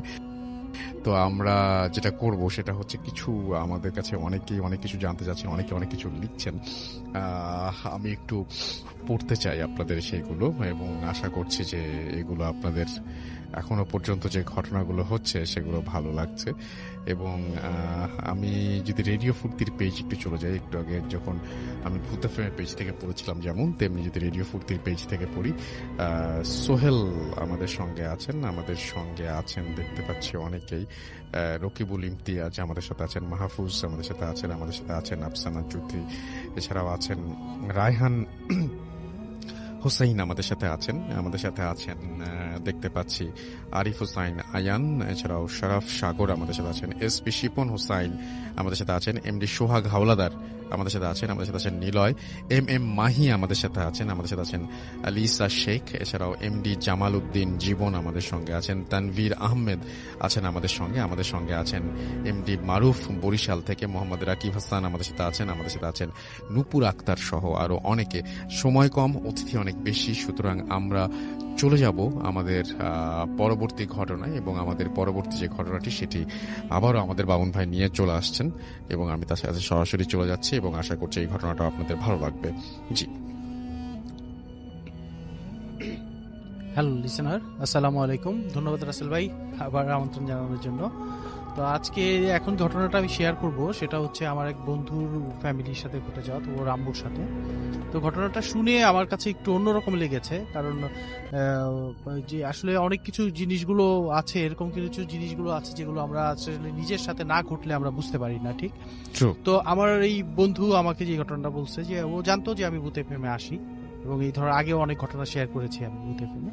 তো আমাকে একদিন কথা প্রসঙ্গে বললো যে আমাদের বাসায় আসিস, তোর সাথে একটা ঘটনা শেয়ার করবো এবং তোর ভাল লাগবে মনে হয়, তুই কারোর সাথে শেয়ার করবি না। আমি বললাম যে আমি যদি ভূত এফএম বলি, কয় না আমি তোকে রিকোয়েস্ট করবো তুই বলিস না, আর যদি এখন তুই বলিস তাহলে আম্মুর পারমিশনটা নিয়ে নিস, যেহেতু ঘটনাটা আম্মুর সাথে এবং আমার ফ্যামিলির সাথে জড়িত। আমি বললাম ঠিক আছে। একদিন তো ওর বাসায় গেলাম, বাসায় যাওয়ার পরে ও বললো, খালাম্মাকে সালাম দেওয়ার পরে খালাম্মা ড্রয়িং রুমে বসছে, আমরা 3 জনই বসলাম। তো আমার ওই ফ্যামিলি, ওদের ফ্যামিলিটা হচ্ছে ও এবং ওর এক ছোট বোন, ওর আব্বু আর ওর আম্মু, এই হলো 4 জনের ওদের ফ্যামিলি। তো ওরা, আমরা ড্রয়িং রুমে বসে কথা প্রসঙ্গে বললাম যে খালাম্মা আপনার সাথে একটা ঘটনা ঘটছে, এটা একটু যদি বলেন। বলে তখন ওকে ছেলেকে উদ্দেশ্য করে বলে, তুই বল, আমি মাঝে মাঝে তোর সাথে যোগ দিব আর কি। তখন ওই ঘটনা বললো যে ঘটনাটা বেশ কিছুদিন আগের, অনেক দিন আগে, অনেক বছর আগের, প্রায় 20-25 বছর আগের ঘটনা। তো ওই ওর আব্বু হলো আপনার একটা সরকারি কর্মকর্তা, কিন্তু উনি যে পেপারস মিলে আর কি ওনার ইয়াটা পড়ছিল, দায়িত্ব পড়ছে বিভিন্ন।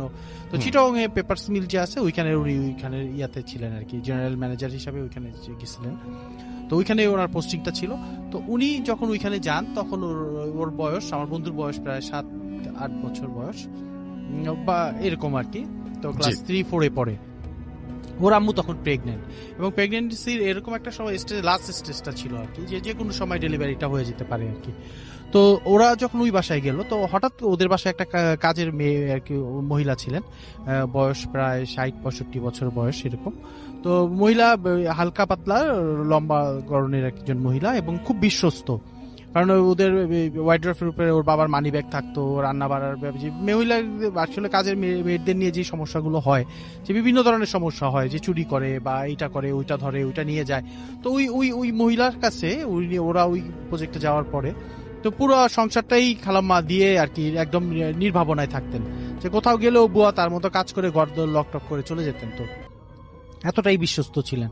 তো একদিন ওই হঠাৎ করে মহিলা কাজে আসা বন্ধ করে দিল রাসেল ভাই। তো ওনার অবস্থাটা ছিল এরকম যে শরীরটা নিয়ে উনি বেশি মুভ করতে পারেন না, বেশি কাজ করতে পারেন, নোয়া হয়ে ঘর মুছতে পারেন না, বা কিছু ভারী কাজ করতে পারেন না, কোনো কাজই করতে পারেন না। খালাম্মার শরীরটা, খালাম্মা বললো আমাকে যে বাবা আমার শরীরটা তখন এত ভারী হয়ে গেছিল, আমার এই ছেলেটা যে বড় ছেলেটা ওর সময় কিন্তু এরকম আমি হইনি, কিন্তু ওই আমার মেয়েটা যখন আমার গর্ভে আসলো এবং লাস্টের দিকে আমি কোনো মুভি করতে পারতাম না। তো একদিন ওই মহিলা বুয়া আপনার প্রায় 6-7 দিন আসতেছে না। তো আমি এর কাছে জিজ্ঞেস করছি, দারোয়ানের কাছে জিজ্ঞেস করছি, তারপর একে দিয়ে কোনোভাবে না একটা কাউকে ম্যানেজ করা যায়। আর বুয়া তো এরকম করেন না সাধারণত, যে না বলে না কয়ে উনি হঠাৎ করে চলে গেছেন। আর বুয়া যেহেতু জানেন আমার শরীরের এই অবস্থা, এবং উনি আমাকে বেশ টেক কেয়ার করতেন, যদিও উনি এসে ছুটা বুয়া হিসাবে কাজ করতেন, কিন্তু উনি সব কিছু গুছাই টুছাই দিয়ে যেতেন এবং আমার সবসময় খেয়াল রাখতেন শরীরে। তো হঠাৎ করে বুয়া না আসায় আমি খুব সমস্যার মধ্যে পড়ে গেলাম। তো আমি প্রায় গ্রিল ধরে বাইরে দাঁড়ায় থাকতাম, নিচে দিয়ে কেউ গেলে আমি তাদেরকে ডাক দিয়ে বলতাম যে আমাকে একটু আসো, কাজ করে দিয়ে যাও। তো এরকম আর কয়দিন। তো একদিন আমি অনেক করে ড্রয়িং রুমে যেয়ে দাঁড়াইছি, ড্রয়িং রুমের মাঝখানে দাঁড়ায় আছি। তো ড্রয়িং রুমে দাঁড়ায় আমার এমন পেটের মধ্যে ব্যথা হলো, যে এমন পেইন উঠলো, তো আমার মনে হলো যে পুরো দুনিয়াটা ঘুরে গেছে। আমার ছেলেটা স্কুলে গেছে, আমি বাসার মধ্যে একা, আমার হাজবেন্ড তখন কাজে গেছেন। তো আমি হঠাৎ করে ড্রয়িং রুমের মধ্যে দাঁড়ানো থেকে কার্পেটের মধ্যে পড়ে গেলাম, মানে বসে পড়লাম আর কি। বসে পড়ে যে শুয়ে পড়ছি, আমার আর কোনো সেন্স নাই। তো কিছু অনেকক্ষণ পরে আমি শুনতেছি যে দরজার মধ্যে নক করতেছে, টক টক টক টক করে শব্দ হচ্ছে। তো আমি অনেক বলার চেষ্টা করলাম কে কে কে, কিন্তু তারপরে আমার মুখ দিয়ে কোনো শব্দ বের হচ্ছে না। তারপরে আমি উঠে অনেক কষ্টে আপনার পাশেই ছিল সোফাটাকে ধরে উঠে তারপর যে দরজাটা খুললাম, যে কে, তাকায় দেখি যে বুয়া দাঁড়ায় আছেন, যে খালা। আমি তাকে দেখা মনে হলো, আমার শান্তি লাগলো, যে আমার শারীরিক কষ্টটা আমি ভুলে গেলাম, যে আসলে বুয়া আসছেন। আমার পুরো বাড়ির এই 6-7 দিন যে কাপড় চোপড় সব জমে আছে, জিনিসপত্র, মানে একজন যা হয় আর কি। তো বুয়াকে বললাম যে খালা আপনি আসছেন, আসেন।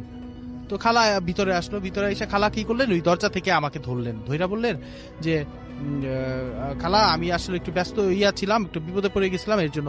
তো একটা জিনিস এখানে বলার রাসেল ভাই, উনি এই খালাম্মাকে ধরে, মানে যে সোফাতে ডাইনিং এর ড্রয়িং রুমের যে ওদের ডিবেন ছিল, ডিবেনের উপরে নিয়ে বসাই গেল। খালাম্মা বললেন যে আমাকে এমন হালকাভাবে নিয়ে গেলেন যে আমি ওইটুক যাওয়ার পরটার কোনো কষ্ট বোধ করলাম না, মানে মনে হলো যে বাতাসের উপর দিয়ে উঠায় উনি নিয়ে গেলেন। খালাম্মা এগুলো বললেন। তো বসার পরে আমি ডিবানে চোখ বন্ধ করে বসলাম। বসার পরে বলতেছি, খালা বলতেছে খালা আপনি চিন্তা করেন না, আমি কাজ করে দিচ্ছি সবকিছু, আপনি এখানে রেস্ট নেন। তো আমি চোখ বন্ধ করে আছি, চোখ বন্ধ করে আর কি শুয়ে আছি ডিবানের মধ্যে হেলান দিয়ে। তো এর মধ্যে শুনতে শব্দ পাচ্ছি যে আমার রান্নাঘরের মধ্যে থালা বাসন ধোয়ার শব্দ হচ্ছে, একবার মনে হচ্ছে যে আপনার ঝাড়ু দেওয়ার শব্দ হচ্ছে, আবার একবার মনে হচ্ছে কাপড় ধোয়ার শব্দ, খচখচ শব্দ পাচ্ছি আমি। তো সব ব্যাপারগুলো একদম মানে যা হয় আর কি। তো আমি তন্দ্রার মতো করে এগুলো শুনতেছি। তো কিছুক্ষণ পরে এই বুয়া আমাকে আস্তে আস্তে এসে ডাকতেছে। আমি হঠাৎ চোখ করে দেখি বুয়া ডাকতেছে, বলতেছে খালা এই পানিটা খান। এক গ্লাস পানি দিল রাসেল ভাই, মানে এক গ্লাসটা নিয়ে এসে বলল আপনি এটা খান। তো আমি পানিটা ওইটা বললাম যে খালা আমি তো আপনার কাছে পানি চাই নাই।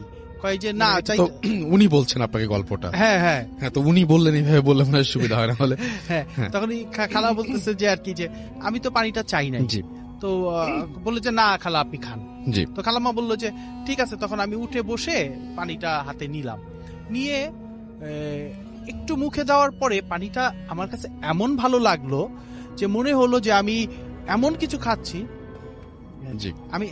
খাচ্ছি যেটা আসলে আমি আগে কখনো খাইনি। মনে হলো যে আমার কাছে এক গ্লাস পানি আমি এক জগ পানির মতো খেলাম, এক জগ পানির মতো খেলাম।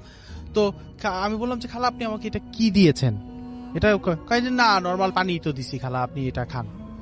তো পানি খাওয়া হলো, আমি গ্লাসটা দিলাম, তো উনি চলে গেলেন পানিটা নিয়ে, ভিতরে গ্লাসটা নিয়ে চলে গেলেন। তো তারপরে এই আমি আবার হেলান দিয়ে শুইছি। তো এরকম সময় শুনতেছি যে বুয়া থালা বাসন আবার ধুইতেছে। আমি একবার চিন্তা করলাম যে থালা বাসন তো কিছুক্ষণ আগে ধুইছে বুয়া, তাহলে আবার কি থালা বাসন ধুইতেছে। তো ঠিক সেই সময় আবার শুনতেছি যে আমি আপনার ওই কাপড় কাচার শব্দ হচ্ছে। তো একই টাইম আমি তো তখন পানিটা খেয়েছি কিছুক্ষণ আগে। আর রাসেল ভাই এখানে একটু বলি যে খালাম্মা বললো যে এই পানিটা খাওয়ার পরে তার শরীরের মধ্যে এমন একটা আরাম বোধ হইলো যে এর আগে যে কষ্টটা ছিল, এই পেটের মধ্যে বিভিন্ন ধরনের ব্যথা ছিল, এই ছিল, হ্যাঁ, চলে গেল। তো উনি করলেন কি, ওই শব্দ শুনে ওইখান থেকে উঠে আপনার রান্নাঘরের ডাইনিং স্পেসটার মধ্যে থেকে রান্নাঘরটা দেখা যায়। তো উনি তাকায় দেখলেন যে রান্নাঘরে ওই বুয়া কাজ করতেছেন, আপনার থালা বাসন ধুইতেছেন। তো উনি ঘুরে আবার ওনাদের যে পিছনের বারান্দা আছে, বারান্দার দিকে যখন যাচ্ছেন, ছেলের রুমের যে আপনার ওয়াশরুমটা আছে ওইখানে যেয়ে দেখেন যে বুয়া আপনার কাপড় কাচতেছে। তো রাসেল ভাই চিন্তা করেন, একজন মহিলা একই টাইমে আপনার রান্নাঘরে আপনার থালা বাসন ধুইতেছেন, আবার উনি সেকেন্ড টাইম একই সাথে দুই জায়গায়, এবং খালামা বলতেছেন যে আমি এটা কি দেখলাম। তো যাই হোক, সেদিনের মতো ঘটনা এখানেই, বুয়া তারপর কাজ টাজ করে চলে গেছেন। আর আমি মনে করলাম যে আমি হয়তো ভুল দেখছি। তো রাতে যখন আমার হাজবেন্ড আসলেন, আইসা বললেন যে আমি তখন একটু ঘুমাই গেছিলাম, উনি এর মধ্যে আসছেন, হাজবেন্ড আসছে, আইসা বললো যে ছেলে তো ঘুমাচ্ছে, তুমি কি করতেছো। তো আমি বললাম যে আজকে আমি না, মানে উনি বলতেছেন। তো উনি বলতেছেন যে আমি তো এই ঘুমাই গেছিলাম, বুয়া আইসা কাজ করে। হ্যাঁ, তোমার ঘর দেখে আমি বুঝছি যে বুয়া আসছিল, যাক বুয়ার কি হয়েছে, মেয়ের কি একটা সমস্যা হয়েছিল। রাতে শোয়ার সময় আমি হাজবেন্ডকে বললাম, জানো একটা ঘটনা ঘটলো আজকে, আমি দেখলাম বুয়া একই সময়ে রান্নাঘরে কাজ করতেছে, আবার এক সময় দেখলাম যে সে কি বলে আপনার বাবুর ওয়াশরুমে এসে কাপড় কাচতেছে। তখন আমার হাজবেন্ড বললো যে দেখো, তোমার শরীরের অবস্থা বেশি একটা ভালো না, তুমি কি দেখতেছো না দেখতেছো এগুলো নিয়ে মাথা ঘামায়ো না, যে আল্লাহ করে আমি ঢাকায় ফোন করছি, আম্মারা আসতেছে, তারা তাড়াতাড়ি করবো। পরের দিন রাসেল ভাই বললো যে উনি ঘুমাইছিলেন, খালাম্মা ড্রয়িং রুমেই ঘুমাইছিলেন, ওনার বেডরুমে ঘুমাইছিলেন। তো বুয়া আইসা ওনাকে ডাকতেছে, দরজা কিন্তু লক ছিল, রাসেল ভাই একটু মার্ক করেন যে দরজাটা কিন্তু বন্ধ, এবং বুয়ার ঢুকার কোনো নেই, ওনার হাজবেন্ডের কাছে চাবি আছে, কিন্তু বুয়া কিন্তু ঘরের ভিতরে ঢুকতে পারেন। উনি ওনাকে ডাকতেছেন যে খালা কাজ শেষ, বলতেছে খালা আজকে যেই কাজগুলো কি কাজ করব। তো বুয়ারে আমি কিন্তু তখন বুয়ার দিকে তাকায় বললাম যে ও বুয়া আসছেন, আচ্ছা কিভাবে আসলো না আসলো এগুলো আমি তখন আর খেয়াল করিনি। তো বুয়া আমাকে বললো যে খালা আমি কাজগুলি করি, আপনি এখানে এই নেন, আপনাকে একটা প্যাকেট দিল খালাম্মার কাছে, একটা প্যাকেট বললো, এটা কি, কয় খালা এটা আপনার জন্য আনছি, আপনি একটু খান। কয় এটা কি, কয় আপনি আপনার জন্য আনছি, নেন না একটু দেখেন কি। তো আমি ওই প্যাকেটটা খুলে, খালাম্মা বলতেছে যে আমি প্যাকেটটা খুলে দেখলাম যে ওইটার মধ্যে তেঁতুল, আর কি, যে পাহাড়ের ভাজে ভাজে যে তেঁতুল গাছটা হয় খুব ছোট আকারের, কিন্তু তেঁতুলগুলো অনেক মিষ্টি হয় বলে। তো খালাম্মা বললো যে আস্তা তেঁতুলের খোসা সহ তেঁতুল, এক চোপ্পা তেঁতুল। তো তেঁতুলটা আমি বের করে বললাম, খালা আপনি কিভাবে জানলেন যে আমার তেঁতুল খেতে ইচ্ছা করছে? আমি গত রাতেই চিন্তা করতেছিলাম যে আজকে আপনি আসলে একটু টাকা দিব, আপনি খেতে বাজার থেকে তেঁতুল কিনে এনে দিবেন আমাকে। কয় খালা এই সময় মাদের কি খেতে হয় আমি কিন্তু জানি, আমি তো মা হয়েছি। তো আমি করলাম কি, খালামা বলতেছে যে আমি একটা দুইটা তেঁতুল খুলে মুখে দিয়ে মনে হলো এত মিষ্টি যে আসলে নর্মাল তেঁতুলের মতো স্বাদ না ওই তেঁতুলের। তো উনি বললো যে খালা চলে গেলেন কাজে। তো কিছুক্ষণ পরে আমি ওইখানে শুয়ে আছি, হঠাৎ করে আবার গতকালকের মতোই আমি শুনতেছি যে বুয়া কিছুক্ষণ ঝাড়ু দিতেছে, কার্পেটের উপরে ঝাড়ু দিতেছে, তারপর ওই যে রান্নাঘরে কাজ করতেছে, আবার আপনার বাথরুমে কাজ করতেছে। তো আমি হঠাৎ করে বললাম কি, এই কালকে যে দেখলাম বুয়াকে, আমার মনে পড়লো যে কালকে যে দেখলাম একসাথে দুই জায়গায় কাজ করে, আজকে দেখি তো তাড়াতাড়ি। তো উনি রাসেল ভাই উঠে রান্নাঘরে যায় দাঁড়াইলেন, যারাই দেখে যে বুয়া ঠিকই রান্নাঘরে ওই যে আপনার থালা বাসন ধুইতেছে, পানি কল ছাড়া কল পড়তেছে, পানি পড়তেছে, উনি ধুইতেছে। আর ওনার দিকে তাকায় একটা হাসি দিল বুয়া, যে বুয়া আর কতক্ষণ হাসি দিল। আমি আবার ঘুইরা যখন বাবুর বাথরুমটার মধ্যে গেলাম যেখানে কাপড় ধুইতেছে, যা দেখি না ওইটা কিছু নাই, দরজাটা বন্ধ, ভিতরে কোনো কিছু। আমি বললাম ও আচ্ছা, আমি হয়তো ভুল দেখছি। আমি যখন আবার ওইখান থেকে ঘুরে ডাইনিং স্পেসের মধ্যে আসছি, ঠিক তখন আপনার বাবুর বাথরুমটার মধ্যে থেকে কাপড় ধোয়ার শব্দ আসতেছে।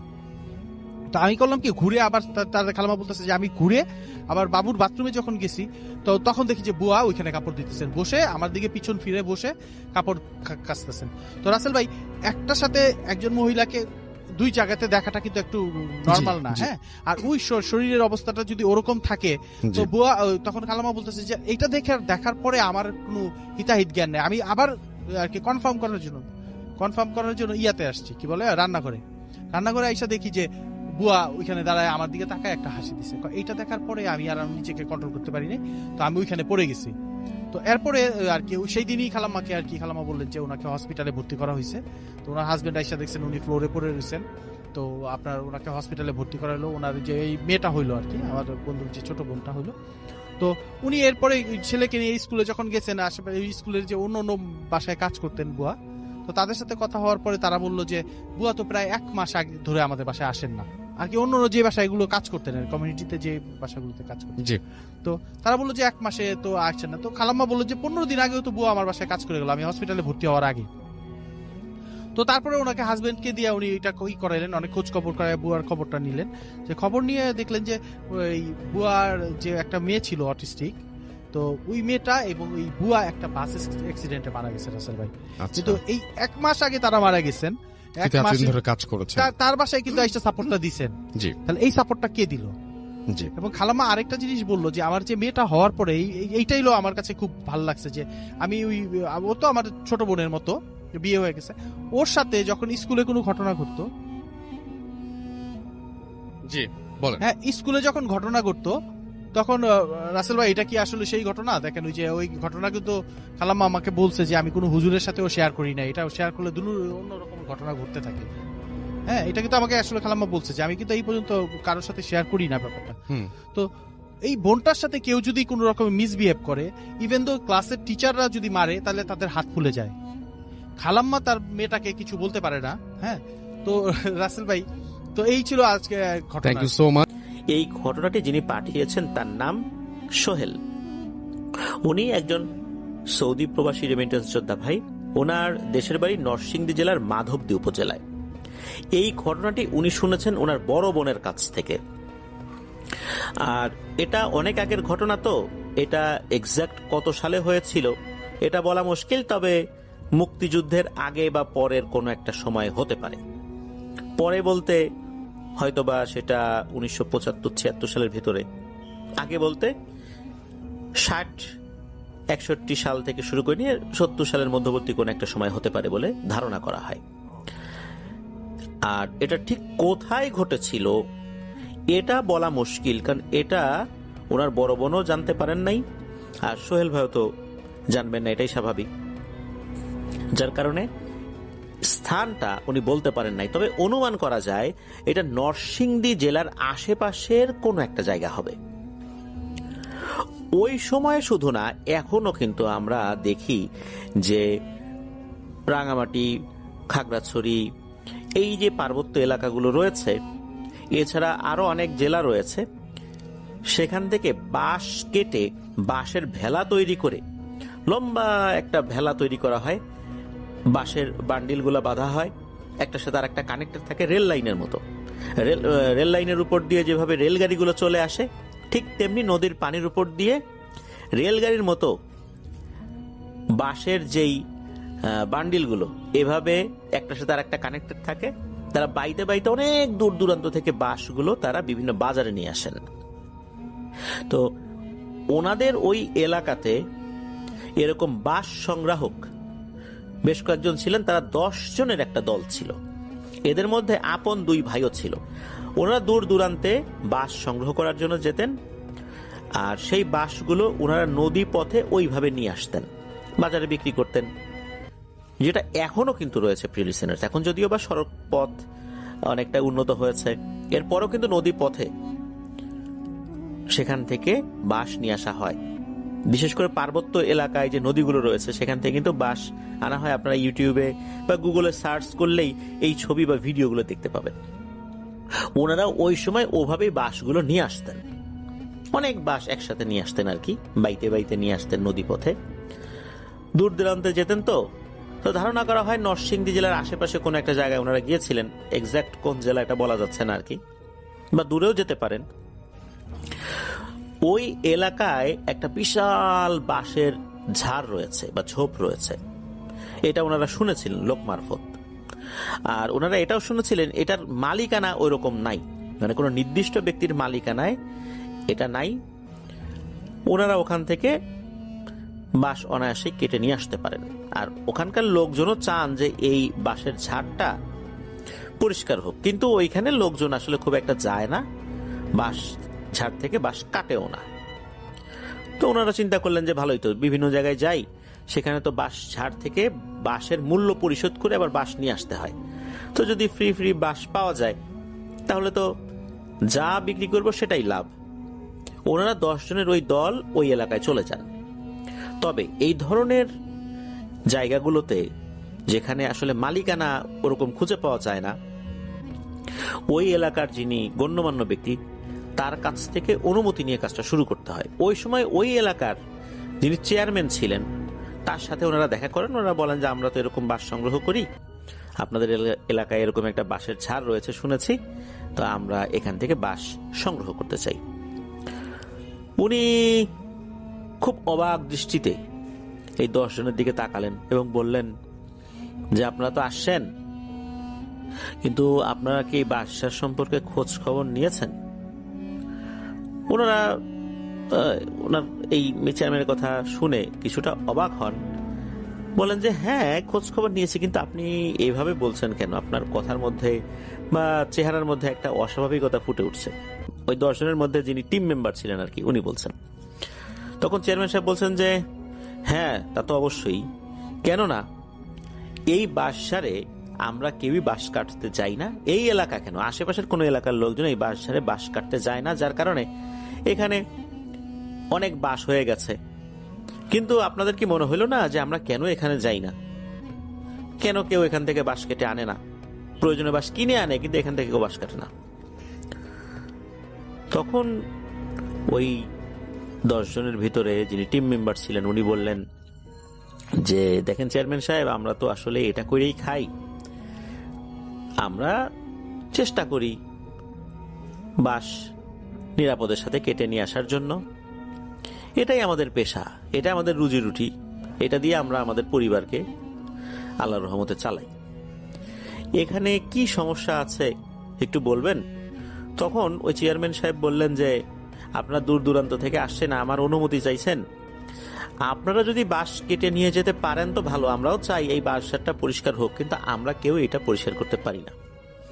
আপনারা যদি দীর্ঘ সময় নিয়ে এখান থেকে বাঁশ কাটতে কাটতে এই বাঁশঝাড় যেটা হয়েছে এটা হালকা করে ফেলতে পারেন বা পরিষ্কার করে ফেলতে পারেন ভালো, তবে মনে রাখবেন এটা নিয়ে অনেক বদনাম রয়েছে। অনেকেই ওই বাঁশঝাড়ে গিয়ে আর ফেরত আসেনি, মারা গেছে, বা ফেরত যারা এসেছে মারাত্মক ভয় পেয়েছে, অনেক চিকিৎসা করে সুস্থ করাতে হয়েছে, কেউ কেউ পাগল হয়ে গেছে, এরকমও হয়েছে। এই কথা শোনার পর ওই টিম মেম্বার বললেন যে আমরা তো 10 জন আছি, আশা করি কোনো সমস্যা হবে না, আপনি শুধু অনুমতি দেন। চেয়ারম্যান সাহেব বললেন ঠিক আছে আপনারা যান, তবে এইটার কোনো দায় দায়িত্ব কিন্তু আমি নিতে পারবো না। আপনাদের জন্য যদি কোনো ক্ষয়ক্ষতি হয় এটার কোনো দায় দায়িত্ব আমি নেব না, এটার জন্য আপনারাই দায়ী থাকবেন। ওনারা বলেন ঠিক আছে, আপনার অনুমতি পেয়েছি এটাই যথেষ্ট, আমাদের ক্ষয়ক্ষতি তো হতেই পারে, কত জায়গায় যাই, অনেক জঙ্গলে বিষাক্ত সাপ থাকে, সাপের কামড় খেয়েও আমাদের কত সদস্য মারা গেছে, তো ক্ষয়ক্ষতির কথা চিন্তা করেই আমরা এই কাজগুলো করি, সুতরাং আপনি দোয়া করেন আমরা যেন ঠিকঠাক মতো কাজটা করতে পারি। চেয়ারম্যান সাহেব অনুমতি দেন, ওনারা সেই বাঁশঝাড়ে যান। আসলে এটা এমন বাঁশঝাড়, এত বাঁশ জন্মেছে যে সূর্যের আলো ভেতরে পড়তে চায় না, এমন একটা অবস্থা। তো ওনারা ওখানে যাওয়ার পরে প্রথম যে কাজটা যেটা করতে হয় সেটা হচ্ছে ওনারা একটা মাচাং তৈরি করেন। মাটি থেকে প্রায় 5-6 হাত উঁচুতে বা 3-4 হাত উঁচুতে একটা থাকার জায়গা তৈরি করেন। ওই জঙ্গল থেকে বাঁশ কেটে বাঁশ ফেরে ওনারা এরকম একটা মাচাং তৈরি করে ফেলেন। এই কাজে ওনারা সিদ্ধহস্ত, কয়েক ঘন্টার মধ্যে এই কাজ করে ফেলেছেন। ওনারা থাকার মতো একটা জায়গা তৈরি করেন যেন এই 10 জন ঘুমাতে পারেন। প্রথম দিন যে গিয়েছেন ওনারা 9 জন কাজ করছেন, 1 জন রান্নার কাজ করছেন, যেহেতু ওনাদের খাওয়া দাওয়া করতে হবে। আর এই বাঁশঝাড়ের ভেতরেই ওনারা থাকবেন বলে সিদ্ধান্ত নিয়েছেন। অন্য 9 জন যে এই যে মাচাং তৈরি করছেন, 1 জন একটু সাইডে রান্না করছেন। তো রান্না করতে করতে ওনার চোখ যায় ওনার থেকে একটু দূরে, উনি চমকে ওঠেন, জানে এটা কি। উনি দেখতে পেলেন যে অনেকটা গরিলার মতো কোনো একটা প্রাণী, এই প্রাণীটা নজর রাখছে তার দিকে, যে উনি কি করছেন এটার দিকে চোখাচোখি হয়।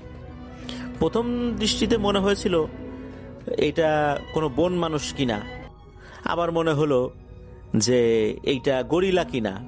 এটা আসলে ঠিক গরিলাও না, কোনো জঙ্গলি মানুষও না, তবে এরকম কিছু একটা যার 2 হাত রয়েছে, 2 পা রয়েছে, অনেকটা মানুষের মতোই দেখা যায়।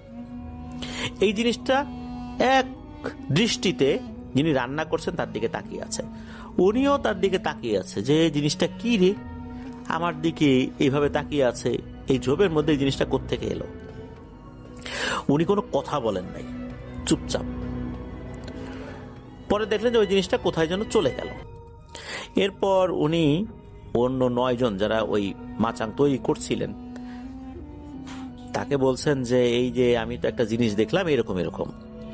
তখন ওনারা বললেন যে আরে জঙ্গলের ভিতরে এই টাইপের জিনিস তুমি দেখছো, হতে পারে বানর টানর জাতীয় কিছু, ও কিছু না, আর তুমি ভুলও দেখতে পারো। এটা বলে ওনারা এড়িয়ে গেলেন। তো ওই দিনের মতো ওনারা আর কোনো কাজ করেন নাই। প্রথম দিনে মাচাং তৈরি করা সহ ওনাদের থাকার জায়গা, রান্না করার জায়গা, এই জিনিসগুলো ওনারা তৈরি করেছিলেন। দ্বিতীয় দিন থেকে ওনারা ফুল স্পিডে কাজ শুরু করে দেন। 9 জন চলে যান বাঁশ কাটতে, 1 জন রান্না বাড়ার কাজ করবেন, এরকমটাই আর কি সিদ্ধান্ত। এইভাবে ওনারা কাজ করেন। দ্বিতীয় দিন যখন সকালবেলা রান্নার কাজ শুরু করেছেন, ওই লোকটা দেখে ওনার থেকে কিছুটা দূরে, এবার একটা না, গতদিন তো একটা দেখেছিলেন, এবার 2টা একই রকম দেখা যায়, ওই গরিলার মতো 2টা অবয়ব।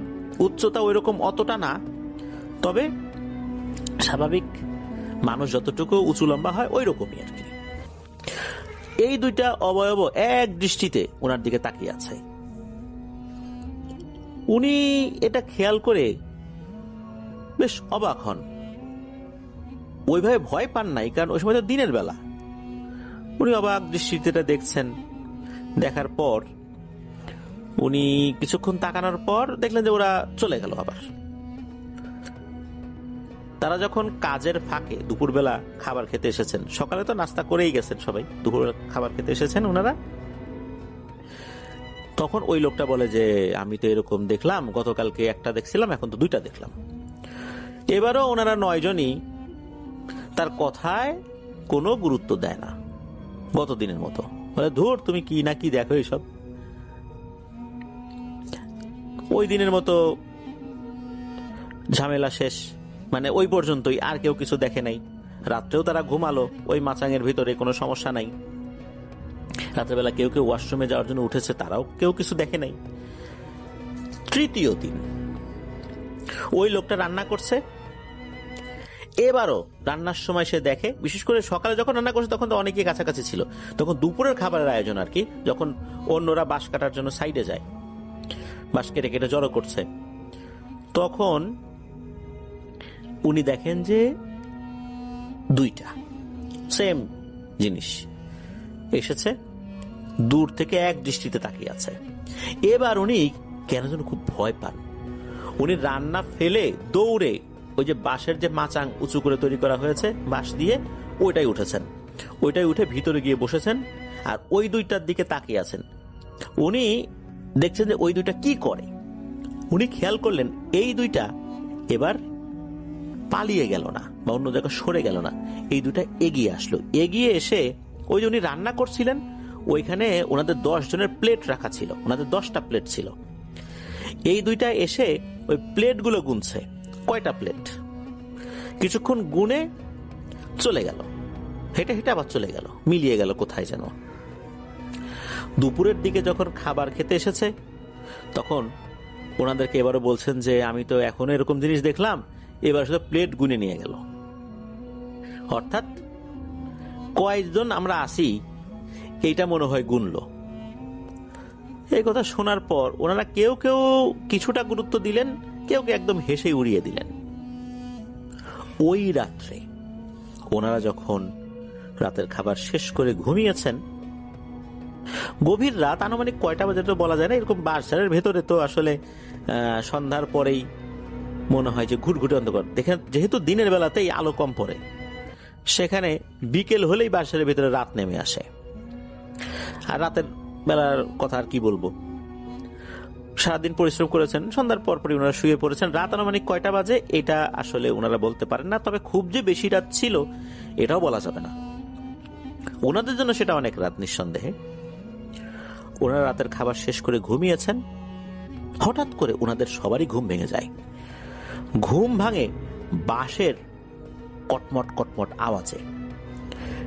বাঁশঝাড়ের ভেতর যখন বায়ু বা বাতাস প্রবাহিত হয়, তখন কিন্তু এই বাতাসের কারণে শুধু যে পাতার ঝিরঝির শব্দ শোনা যায় বিষয় এরকম না।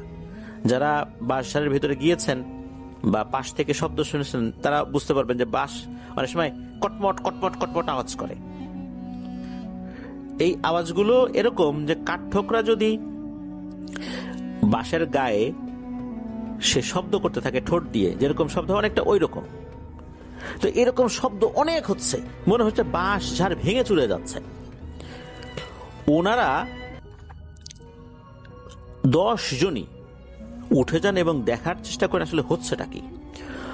ওনারা যখন ওনাদের যে মাচাং ওখান থেকে বাইরে তাকান, বাইরে তাকিয়ে দেখেন যে ওই যে গরিলার মতো বেশ কয়েকটা অবয়ব ওনাদের মাচাঙের দিকে এগিয়ে আসছে, এবং এগিয়ে এসেই মাচাঙের নিচের দিকে যেই পিলারের মতো দেয়া হয়েছিল বাঁশ দিয়ে, এগুলোর উপর আঘাত করা শুরু করছে, মানে ওটা ভেঙে ফেলবে। আমরা শুরুতে বলেছিলাম যে এই 10 জনের মধ্যে কিন্তু আপন 2 ভাই ছিল। এই 2 ভাই কি করেছেন, ভয়ে ওইখান থেকে লাফ দিয়ে 2 জন একসাথে একদিকে দৌড়ানো শুরু করেছেন। তো ওনারা যখন দৌড়াচ্ছেন তখনই বুঝতে পারলেন যে এই অবয়বগুলো ওই মাচাঙের খুঁটি ভেঙে ফেলেছে, মাচাংটা ধপাস করে পড়েছে। ওই 8 জনই ওই মাচাং শুদ্ধ মাচাং ভেঙে নিচে পড়েছেন। এরপর তো ওনারা কি হয়েছে দেখেন নাই, ওনারা তো দৌড়াচ্ছেন 2 জনই। তো এই 2 জন একসাথে দৌড়াচ্ছেন, কিন্তু কোন দিকে যে দৌড়াচ্ছেন এটা বুঝতে পারছেন না। একটা জায়গায় এসে মনে হলো ওখানে একটা গাছ আছে, আর তখনও মনে হচ্ছিল পেছনে ওনাদের 2 জনকে কেউ ধাওয়া করছে। ওনারা দ্রুত একই গাছে উঠে পড়েন। গাছে ওঠার পর ওনারা দেখেন যে একটা অবয়ব নিচে এসে ঘোরাঘুরি করছে, ওই সেম অবয়বটা।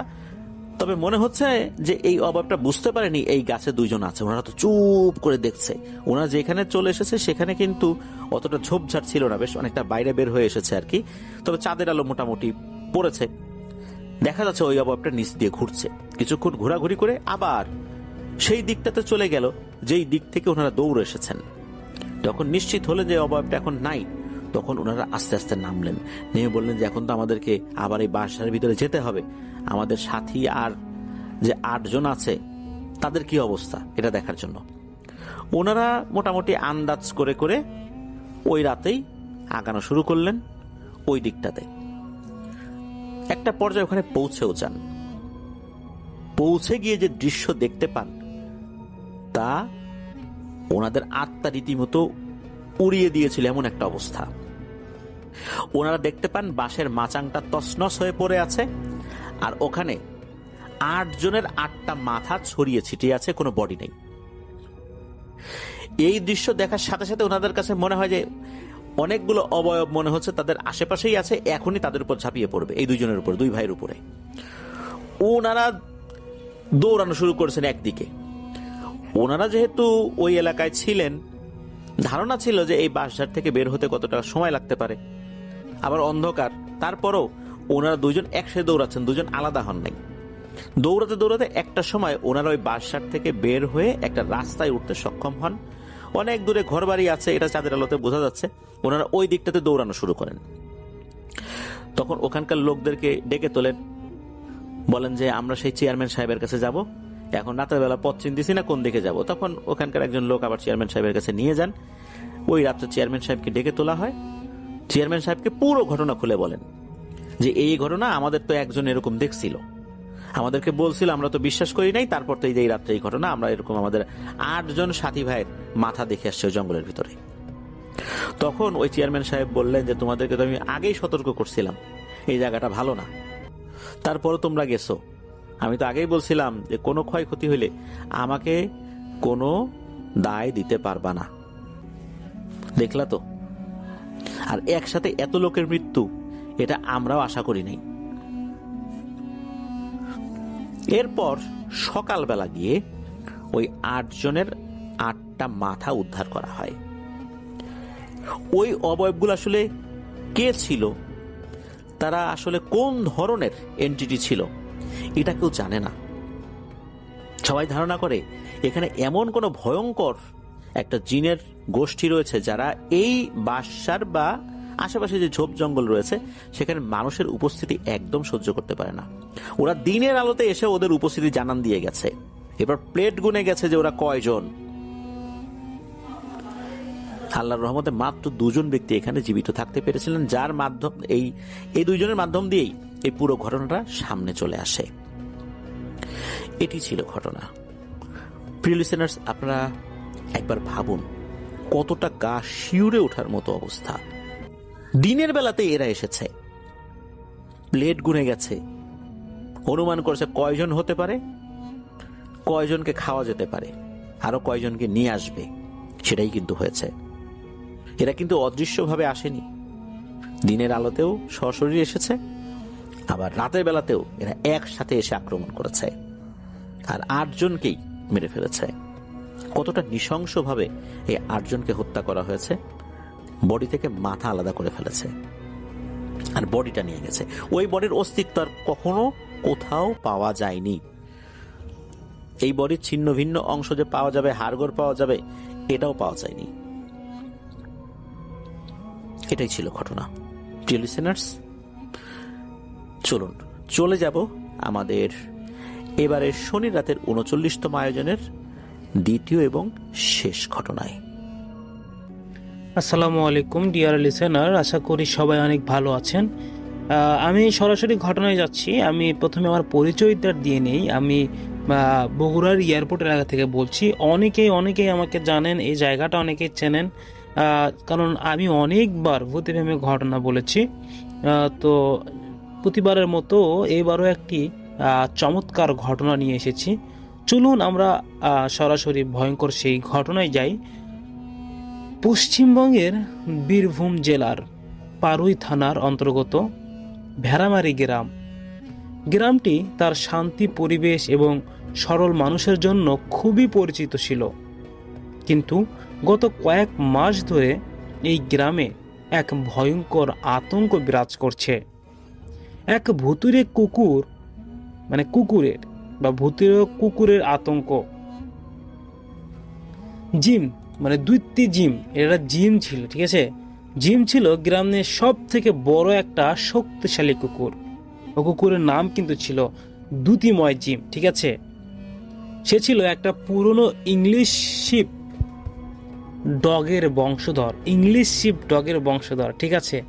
তো বিরাট আকারকে বা কেন্দ্র করে এই জিমকে দেখে অনেকেই সীমাহত করত। কিন্তু তার মালিক ডেপুটি শরীফ টুগের কাছ থেকে সে ছিল এক বিশ্বস্ত বন্ধু। জিমের চোখ ছিল খুবই তীক্ষ্ণ এবং তার কান ছিল বনের নীরবতম শব্দ শোনার জন্য সজাগ। এই জিম গ্রামের গবাদি পশু এবং মানুষের সুরক্ষায় সবসময় প্রস্তুত থাকত। গরমের মাঝামাঝি সময়ে গ্রামে এই ভয়ানক ঘটনার শুরু।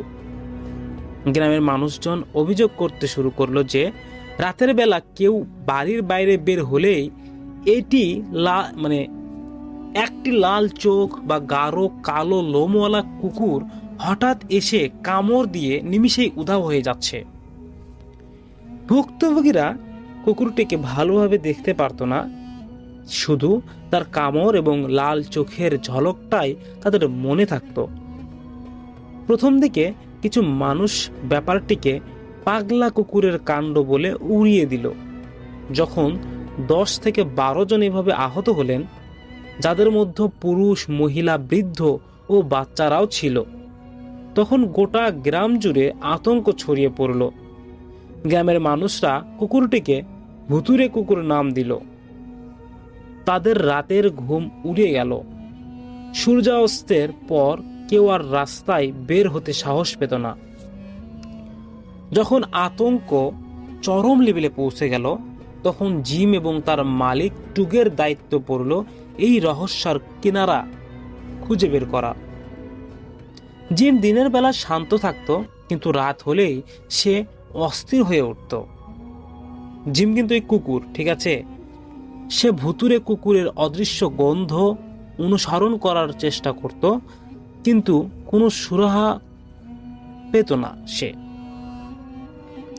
এক অমাবস্যার রাতে টুগের সাথে জিম গ্রামের ভিতরের জঙ্গলের ধারে পাহাড় দিচ্ছিল। যখন রাত গভীর হবে, তখন একটি ক্ষীণ আর্তনাদ ভেসে এলো। জিম সঙ্গে সঙ্গে সতর্ক হয়ে উঠল এবং আর্তনাদের দিকে দৌড়াতে শুরু করলো। টুগের বাধা দেওয়ার আগে সে অন্ধকারে মিলিয়ে গেল। টুগের হাতে থাকা লণ্ঠন আলোয় তিনি দেখলেন জিম একটা খোলা মাঠের মাঝখানে দাঁড়িয়ে আছে, আর তার সামনে দাঁড়িয়ে আছে সেই ভুতুরের কুকুর, যার চোখ জোড়া অন্ধকারেও জল জল করে জ্বলতো। এইবার এই যে ইংলিশ বংশধরের যে জিম কুকুরটি আছে আর যে ভয়ঙ্কর যে কুকুর, এদের হবে সংঘর্ষণ। ভুতুরে কুকুরটি ছিল অস্বাভাবিক দ্রুত। সে জিমের দিকে বিদ্যুতের গতিতে ছুটে এলো। শুরু হলো এক ভয়ঙ্কর লড়াই। জিম তার বিশাল শক্তি দিয়ে প্রতিপক্ষকে কাবু করার চেষ্টা করলো, কিন্তু সেই ভুতুরে কুকুরটি যেন ছিল বায়বীয়। প্রতিবার কামড় দিতে গেলে সে অল্পের জন্য সরে যাচ্ছিল এবং নিমিষে জিমের উপর আঘাত হানছিল। জিম চিৎকার করে উঠল, কিন্তু তার চিৎকার স্বাভাবিক কুকুরের মতো ছিল না। তাতে ছিল গভীর যন্ত্রণা এবং হতাশা। একসময় জিম তার দীর্ঘদিনের প্রশিক্ষণ এবং জন্মগত শক্তি একত্রিত করে ভুতুরে কুকুরটি ঘাড় লক্ষ্য করে এক মরণ কামড় বসালো। ভুতুরে কুকুরটি তখন একটি তীক্ষ্ণ অমানসিক শব্দ করে উঠল। জিম কামড়টা শক্ত করে ধরে রইল। খানিকক্ষণের মধ্যেই ভুতুরে কুকুরটি জিমের মুখ থেকে ছিটকে পড়ল, কিন্তু সেখানে কোনো রক্ত বা মাংসের কোনো চিহ্নই ছিল না। তার বদলে কুকুরটি মাটিতে পড়ে ধীরে ধীরে মিলে যেতে লাগলো, যেন এটি কোনো ছায়া ছিল। এবার শেষ মুহূর্তে এই টুগের মনে হলো কুকুরটি মিলে যাওয়ার আগে তার চোখে এক ধরনের পুরনো প্রতিশোধের ছবি ছিল।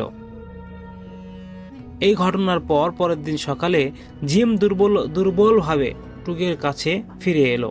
তার শরীরে ভুতুরে কুকুরের কোনো কামড়ের দাগ ছিল না, কিন্তু সে মারাত্মকভাবে ক্লান্ত এবং মানসিক আঘাতপ্রাপ্ত। এরপর থেকে ভেড়ামারি গ্রামে সেই ভৌতিক কুকুরটিকে আর কেউ দেখেনি বা কখনো কোথাও দেখাও যায়নি। জিম সেই অভিশাপ থেকে বা গ্রামটিকে রক্ষা করেছিল, কিন্তু জিম আর আগের মতো রইল না।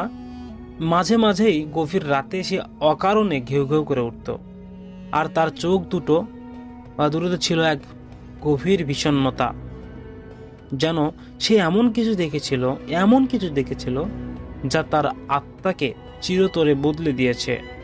গ্রামের মানুষ বিশ্বাস করে জিম সেদিন কেবল একটি কুকুরকে নয়, বরং পুরনো কোনো অভিশাপ বা খারাপ আত্মাকে পরাজিত করেছিল।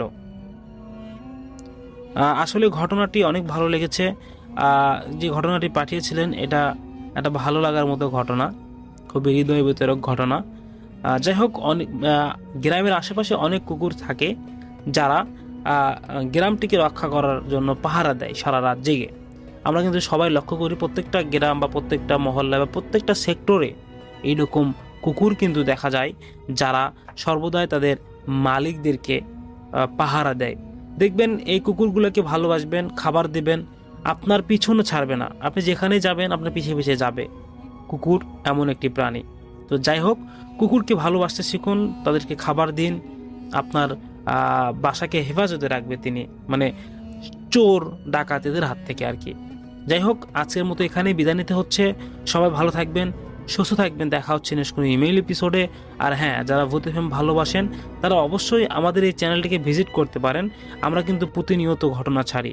আর এই আমার চ্যানেলের মধ্যে আরও অনেক অনেক পপুলার ভয়ঙ্কর ভিডিও রয়েছে যেগুলো আপনি দেখে আসতে পারেন। যাই হোক, ভালো থাকবেন। আসসালামু আলাইকুম।